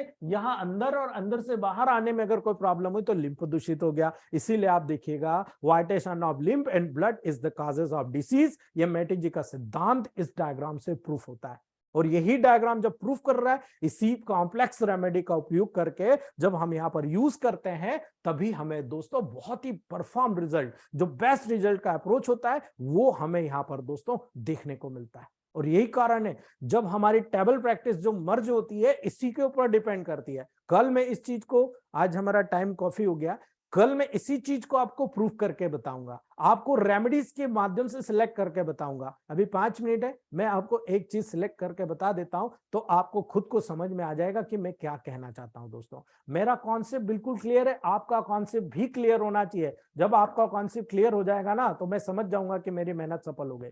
याद रखिए, आप एक हम कंडीशन देखते हैं जो आपकी इंडिया में सबसे कॉमन है दोस्तों। ठीक है, सबसे कॉमन है ट्यूबरकुलोसिस। ट्यूबरकुलोसिस, आप मुझे बताइए, जब आप इलेक्ट्रोमेपैथ के हिसाब से अगर मेडिसिन सिलेक्ट करेंगे तो आप रेमेडी बताइए, ठीक है। आप यहां पर बताइए कि रेमेडी कैसे सिलेक्ट करोगे, ठीक है। बहुत इजी सिलेक्ट होता है दोस्तों। सबसे पहले जाइए टेम्परामेंट। टेम्परामेंट कौन सा? सैंग्वाइन टेम्परामेंट, ठीक है। आप सैंग्वाइन, क्योंकि रेस्पिरेटरी और कार्डियोवास्कुलर सिस्टम ज्यादातर सैंग्वाइन टेम्परामेंट से लिंक करता है। आपने एंजाइटी को ग्रुप सिलेक्ट किया, ठीक है, ये सिलेक्ट हो गया। अब दूसरा प्रोटोकॉल बताइए कौन सा ऑर्गन अफेक्टेड होगा। ट्यूबरकुलोसिस कौन से ऑर्गन में? अगर आपने यहां पर पेक्टोरल ग्रुप लिया तो, ठीक है, आपको प्रोटोकॉल सिलेक्ट करना बता दिया मैंने, ठीक है। तीसरा, अगर आप यहां पर बात कर रहे हो भाई ट्यूबरकुलोसिस हुआ तो टिश्यू में डेफिनेटली वहां पर स्ट्रक्चरल प्रॉब्लम डेवलप होगी, कैंसरस मेडिसिन सिलेक्ट कर ली, ठीक है। जब यहां पर आप दोस्तों इस पूरे प्रोटोकॉल को सिलेक्ट करोगे, इलेक्ट्रिसिटी को सिलेक्ट करोगे, तो आपको याद रखना है, जब इलेक्ट्रिसिटी को सिलेक्ट करते हो तो यहां पर आपको याद रखना है कि यहां पर बी का बहुत बड़ा रोल होगा, बिकॉज रेस्पिरेटरी और सर्कुलेटरी सिस्टम पर डायरेक्टली बी का रोल होता है। याद रख लिया आपने। जब आपने एक्यूट रेमेडी की बात करी तो एक्यूट में काम कर लिया, ये आपने सिलेक्ट कर लिया, आपने ट्यूबरकुलोसिस को क्यूर कर लिया, 100% क्यूर हो गया। एंजाइटी को मैं आप A2 का सिलेक्शन कर लो, यहाँ P2 का सिलेक्शन कर लो, यहाँ C5 C2 सिलेक्शन कर लो, यहाँ B का सिलेक्शन कर लो, ठीक है। ये मेन मेडिसिन हो गई, ठीक है। लेकिन याद रखना एक्यूट में क्या देना, क्रोनिक में क्या देना, ये मैं आपको कल बताऊंगा। आज मेरा जितना भी सब्जेक्ट का टॉपिक्स था मैंने वो पूरा क्लियर किया है दोस्तों, और इसी के अकॉर्डिंग इसको मैं आगे बढ़ाऊंगा कल। बहुत सारा अभी 3 से 4 दिन में आपको साइकोलॉजिकल बताऊंगा, उसके बाद जेनेटिक्स बताऊंगा, उसके बाद में आपको मैं दोस्तों प्लांट से स्टार्ट करूंगा, क्योंकि मेरा जो साइंस है पहले वो समझाऊंगा कि मेरी क्या सोच है। ये मेरा पर्सनल साइंस है, मैं जो सोचता हूँ सारी बुक्स की स्टडी करिए। 138 इलेक्ट्रोमेपैथ की बुक्स है जिसको मैंने स्टडी किया है, और उसकी स्टडी करने के बाद में ये सारी चीज मैंने वहां पर निकाल के लाया, ठीक है। और इसी के कारण दोस्तों सारी चीज मेरे पास प्रूवन है, मैंने मेहनत किया है और मेहनत के लेवल पर मैं लेकर आ रहा हूँ, ठीक है। इसलिए आज हम यही रखते हैं। अगर किसी को कोई क्वेश्चनिंग है तो आप प्लीज पूछ सकते हो। सर आप बार बार इंग्लिश में मैसेज कर रहे थे, इंग्लिश में पढ़ाइए। मित्र, मेरी पूरा एजुकेशन हिंदी में हुआ है और मैं इंग्लिश में इतना ज्यादा डीप में नहीं बता पाऊंगा। सर एक क्वेश्चन है जी सर, जी, ये टाइम पीरियड इसका थोड़ा चेंज होता है क्या? क्यों एक्चुअली क्या है कि 8 बजे ओपीडी का टाइम होता है इसका, तो उसमें थोड़ा डिस्टरबेंस होता है क्लास में। सर ये मेरा भी प्रॉब्लम है ना, फिर भी मेरे पेशेंट बैठे हैं लेकिन मैंने फिर भी लिया ना। एक्चुअली सभी की सॉल्व हो जाएगी सर अगर 9 बजे स्टार्ट हो जाए तो। एक्चुअली पेशेंट बीच में आएगा तो डिस्टरबेंस होता है उसमें। सर राइट टाइम है सर, ये राइट टाइम है सर, राइट टाइम है सर। सर एक्चुअल में क्या होता है, बहुत सारे राइट टाइम है, राइट समय है, राइट समय। ठीक है सर, 8 से 9 ही रहेगा, 8 से 9:30 का टाइम रहेगा मेरा, ठीक है। मैं 1.25 घंटे एजुकेशन दूंगा, 15 मिनट क्वेश्चन आ रहेगा, आप लोगों को जो भी पूछना है आप वहां पर पूछ सकते हो, ठीक है, 15 मिनट। दूसरी बात, हमारा 2 ग्रुप बनेगा, एक व्हाट्सएप ग्रुप, एक टेलीग्राम ग्रुप। अगर आपको प्रोटोकॉल पूछना है, प्रोटोकॉल टेलीग्राम ग्रुप पे और व्हाट्सएप ग्रुप पे बकायदा आपको पूरा डॉक्यूमेंटेशन के साथ में, प्लस आपको सिम्टम्स और पूरा डिसीज का पूरा, क्योंकि पेशेंट आपके सामने बैठा है, तो अभी प्रेजेंट कंडीशन क्या है, पास्ट कंडीशन क्या है, वो आपको पूरा बताना पड़ेगा, उसके बाद ही आपको प्रोटोकॉल बताया जाएगा। सर जी ये पेड ग्रुप के लिए ही होगा, आप बता दो। हाँ, वो तो प्रेड ग्रुप के लिए 16 तारीख तक आप लोगों के लिए फ्री रखा है मैंने। 16 तारीख के बाद में ये ऐप पर ट्रांसफर हो Hello, जाएगा। sir. जी Good evening, sir. Good evening ma'am. Yes, does it mean another country cannot participate because I don't understand your language? It's because I saw the English something, that's why I joined. Is there any way it can be translated in English? Sorry madam, we are only allowed Hindi medium, English is not allowed. Sir यहाँ पे मैं कुछ बोलना चाहूंगी। एक जी। ऐसा app आ रहा है जो आपका जितना भी है ना, आप हिंदी में है, वो ऑटोमेटिक इंग्लिश में ट्रांसलेट होता रहेगा। तो इन नियर फ्यूचर जिसको भी इंग्लिश में चाहिए उन लोग को इंग्लिश में मिल जाएगा सर। वेरी गुड, ऐसा बहुत काम अच्छा। चल रहा है सर। जी जैसे ही आ जाता है मैं आपको अपडेट कर दूंगी उस पर। बिल्कुल मैम, मैं उसको जिसको भी ले लूंगा। इंग्लिश में चाहिए आप प्रकाश सर को बोलिए, कि उनको बोले कि वेट करते रहे, नियर फ्यूचर में आने वाला है सर ऐसा ऐप। बिल्कुल पूरी चीज अवेलेबल हो जाएगी वहां पर, कोई दिक्कत नहीं है, क्योंकि मेरा सर तो मैं नहीं बता पाऊंगा जी। सर एक पेशेंट है, she is around 40 years, female. Sir वो बता रही थी कि उनको स्पाइनल पेन है कमर में, पीठ में, Is there anyone 10-15 me साल to से है translate in English? सर, 10-15 साल से है उनको। And now she is diabetic since 2 years sir. Covid होने के बाद में उनको डायबिटीज आ गया है, जो उन्होंने मेडिसिन लिया उसके लिए। तो मैं उनको क्या दूं सर? लाइक उन्होंने सारी मेडिसिन ट्राई कर दी पेन के लिए, लेकिन उनका पेन सबसाइड नहीं हो रहा है सर, और डायबिटीज अब आ गया है। मैडम सारे 2 साल। रिपोर्ट्स आप ग्रुप में डालिएगा, उस ग्रुप को देखने के बाद में मैं आपको पूरी मेडिसिन बता पाऊंगा, ठीक है। इतने से पर्टिकुलर कंडीशंस में हम लोग कोई भी प्रोटोकॉल डिसाइड नहीं कर सकते, फिर ये मॉडर्न साइंस में और हमें अंतर नहीं होगा, ठीक है। हमारा जो क्राइटेरिया होता है डायग्नोसिस करने का वो थोड़ा सा डिफरेंट होता है। हम लोग पेशेंट के प्रेजेंट कंडीशन में जो सिम्टम्स आते हैं उनको डिसीज को देखते कौन सा ऑर्गन अफेक्टेड होता है, कौन सा टेम्परामेंट है, कल मैं बताऊंगा मैडम कैसे सिलेक्ट करना आप, ठीक है। मैंने अभी जो बताया ना इसको सिलेक्ट करना बताऊंगा कल, तब आपको समझ में आ जाएगा जी। सर जी मुझे टाइटल लिख देना सर बताए हैं जी जी सर, आज का सब्जेक्ट लिख देना मुझे, डालना है। ठीक है। Hello sir. जी हेलो सर। हाँ बोलिए बोलिए सर। हेलो। जी हेलो सर। हाँ जी अमजद खान सर। सर आज का फीडबैक देना। हाँ सर अभी बोलिए। आज ओपीडी में मेरे थोड़े पेशेंट्स आए थे, तो मैं जी। आज पागलपन दिख गया जी कि एक दांत का दर्द का पेशेंट आया था, एक फोड़ा पुंजी का पेशेंट आया था, 4 पेशेंट को भी गैंग्रीनल फोड़ लगा दिया। दाढ़ का दर्द वाला बैठा 5 मिनट में उसका दाढ़ का दर्द खत्म, गैंग्रीनल क्योंकि फोड़। मेरे पास वो मेडिसिन रखा हुआ था उस टाइम पे। मैं जी। तो आज एक्सपेरिमेंट करते हैं। जी बहुत अच्छे सर, बहुत बढ़िया। हाँ, तो 4 पेशेंट इमीडिएटली पेन रिलीफ हो गया उन लोग को, और बहुत अच्छा रिजल्ट भी मिला, उन लोग अच्छा फीडबैक दिए। जी। हाँ, बाद में तो मैं उसको C4RE दे दिया बना के, आप यूज कर लो टूथ पेन के लिए, लेकिन गैंग्रीनल फोड़ का तो बेस्ट रिजल्ट है सर, और एनाल्जेसिक ड्रॉप का तो पूछो ही मत। जी बहुत बढ़िया। जी सर, थैंक यू। जी बहुत सर ये बधाई। पेटेंट है क्या, ये जो गैंग्रीनल फोड़ जो बता रहे मैडम हैं? हमारे फैमिली का प्रूफ है ये, ठीक है। We can choose it for different types more than 150 diseases, ठीक है।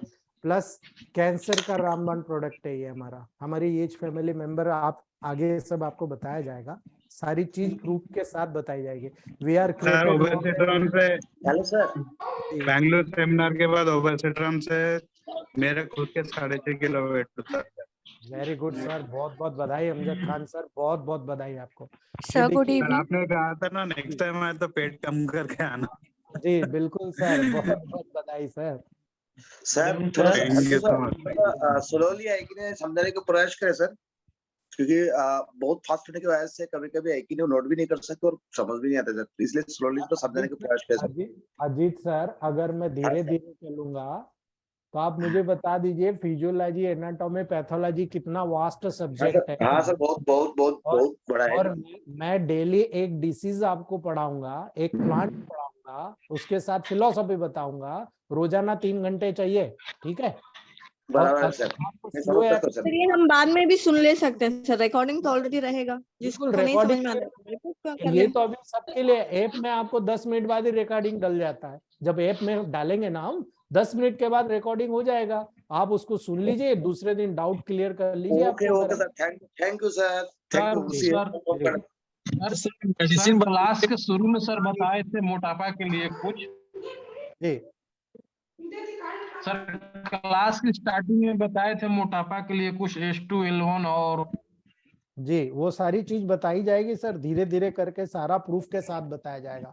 मेडिसिन काम कैसे करता है ये सीखना है, मेन चीज ये नहीं है कि फार्मूला मैं देता ही नहीं, फार्मूला बताता हूँ, आपको सिखाऊंगा कि फार्मूला कैसे बनाना।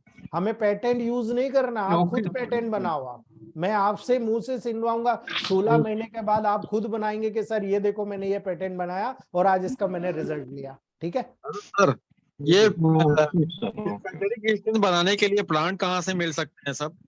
प्लांट आपको बहुत सारे बॉटनिलॉजिकल होते हैं। आप बॉटनिलॉजिकल जो आप कहीं पर भी जाएंगे ना, बायोलॉजिकल प्लांट, आप इंटरनेट पर सर्च कीजिएगा, बहुत सारे लोग प्लांट क्रिएट करते हैं। आपको प्लांट जितने चाहिए, जो चाहिए वो सब अवेलेबल करा देंगे वो। ठीक है सर, एक फीडबैक देना था। जी खुशबू मैम बोलिए। सर 99 केजी वेट के साथ एक लेडी आई थी मेरे पास, उनको मैं 80 पे ले आई हूँ। ये कितने 5 दिन लगे? महीने में। 5 महीने, बहुत अच्छा मैम, बहुत सर, बड़ा। हाइट कितनी है? हाइट कितनी है मैडम? सर हाइट उनकी 5'4" है। मैं यही पूछना चाहती थी कि और कितना रिड्यूस कराना चाहिए। मैडम 1 फीट पे 12 केजी, आप कैलकुलेट करिए। 12 पंजे 60, 65 के आसपास लाके छोड़ दीजिए आप उनको। अभी आपको और 3 से 4 महीने लगेगा। ठीक है, आप ठीक क्या है क्या सर। मेडिसिन दे रहे हो?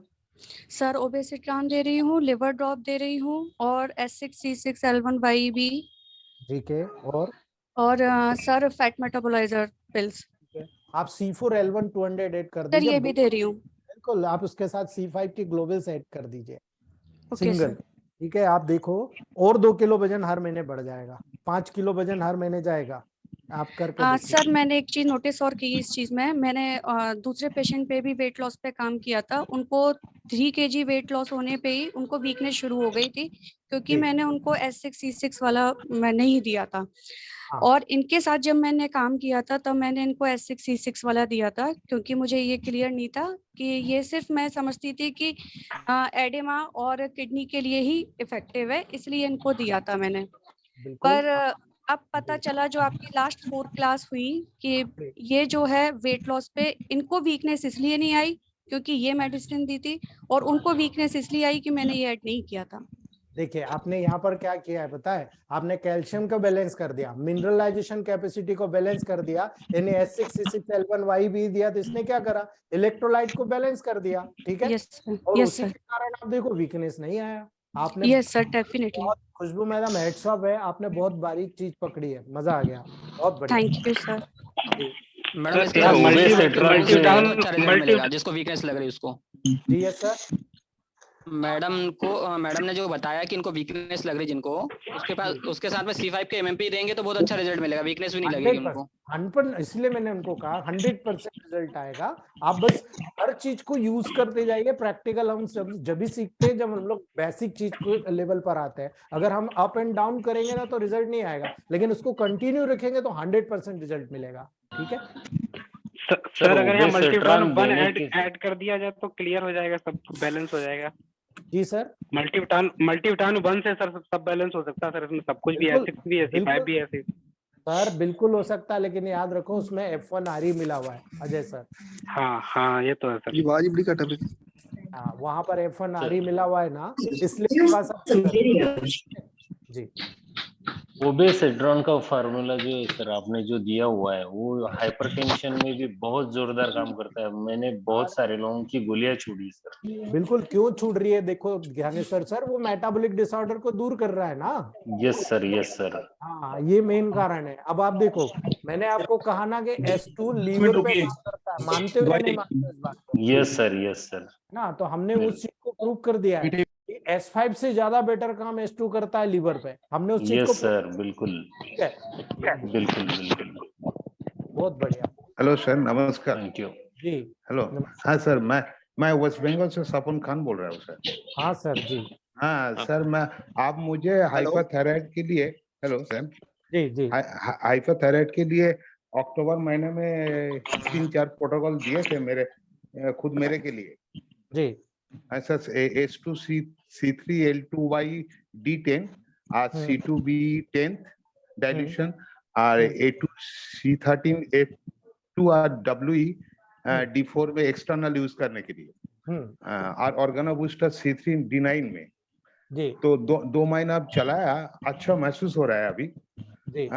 उसका साथ साथ 15 दिन बाद आपको बोला है ये मेरा हाथ पैर में बहुत बार्निंग और हॉट सेंसेशन हो रहा था, इसीलिए आपने S1, L1, A3, C4WE को सेकेंड डाइल्यूशन लेने के लिए बोला था जी। वो खाने से अच्छा हुआ।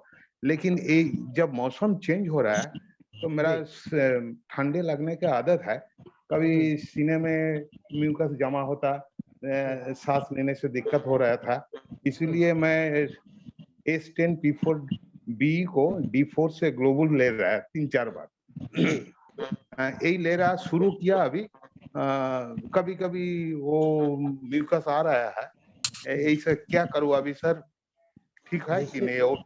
देखिए सर, म्यूकस आता है तो ये मेडिसिन की जरूरत नहीं है, आपको एक्सपेक्टोरेशन लेने की जरूरत है। अच्छा अच्छा। आप जब एक्सपेक्टोरेशन के लेवल पर लोगे ना तो S1, C1, P3, S10, A3, वर्वन, Y, B, ये जो मेडिसिन है एक्सपेक्टेड मेडिसिन सारी अच्छा चीजें अच्छा। कल बताऊंगा अच्छा सर, कल आपको अच्छा बताऊंगा। अच्छा। स्टार्टिंग में 10 मिनट दूंगा ना मैं आपको, बहुत सारी चीजें कैसे वर्क करना है। ऐसे ही चलते रहेगा सर, जो जो आप बोला है प्रोटोकॉल वो चलते रहेगा अभी। मैं बिल्कुल गाइड करूंगा आपको, कल बताता हूँ, ठीक है? Okay sir, okay sir. System के हिसाब से सेट करना सिखा दूंगा, कैसे अच्छा, सेट, ठीक है? जैसे मैंने अभी ट्यूबरकुलोसिस का बताया ना, हाँ, देखो हाँ, हमने ये सबसे पहले टेम्परामेंट देखा, फिर हमने उसका ग्रुप देखा, फिर हमने स्ट्रक्चरल मेडिसिन सिलेक्ट करी, फिर इलेक्ट्रिसिटी सिलेक्ट करी। ऐसे ही करना है, बाकी कुछ नहीं करना है, मैं आपको सारा सिखा दूंगा कल, ठीक है? तो एक प्रॉब्लम हो रहा है, जो मैं तो होम्योपैथी प्रैक्टिस कर रहा है ना, तो इलेक्ट्रोहोम्योपैथी बीच में जो आ जा रहा है, मुझे कोई इम्बैलेंस मालूम होता ब्रेन में, तो सिंगल मेडिसिन यूज करते थे, ये यहाँ पर कॉम्प्लेक्स मेडिसिन, तो काम तो बहुत ज्यादा हो रहा है। तो कैसे मैं चलूं, कि सेपरेट कैसे करूं चलने के सर लिए? आपको थोड़ा समय लगेगा, एक साथ में काम नहीं होता है। अच्छा अच्छा। आपको थोड़ा समय लगेगा, पहले 4 महीने में केवल साइलेंट रहिए, केवल 4 महीने सुनिए, सीखिए। आप अगर होम्योपैथ प्रैक्टिस करते हैं ना, आप मान के चलिएगा 4 महीने के बाद आपसे बड़ा मास्टर हो जाए आपके एरिया में तो बता देना, क्योंकि आपको होम्योपैथ का क्राइटेरिया मालूम है। लेकिन इलेक्ट्रोहोम्योपैथ में जो कॉम्प्लेक्स रेमेडी यूज होती है उसका तरीका डिफरेंट होता है। आप अभी ऐसे चल रहे हो, आपको ऐसे चलने की जरूरत है, अभी आप ऐसे चल रहे हो, अभी ऐसे चलने की जरूरत है। आप इससे केवल टच करोगे, इससे आप किसी को भी पकड़ लोगे, ठीक है? आलम सर, आपके पास अगर सिंथेसिस हो तो सेकंड डालूशन में WE डाल के स्मेल कर लें, बहुत अच्छा रिजल्ट मिलेगा आपको। बिल्कुल, ये प्रूवन है डॉक्टर यस सर का, ठीक है? आप सेकंड डायल्यूशन लीजिए सिंथेसिस का, उसमें WE डाल लीजिए 5 ड्रॉप और उसको स्मेल करो, RS बेस होना चाहिए। आप कॉटन में डालकर 5 बूंद स्मेल कर लीजिए दिन में 2 बार, आपको बहुत हद तक फायदा इसी से हो जाएगा, ठीक है? ठीक है दोस्तों, आज यहीं रखते हैं। थैंक यू वेरी मच आप सभी को। Good night sir. Thank you, good night. Good night sir. Thank you sir.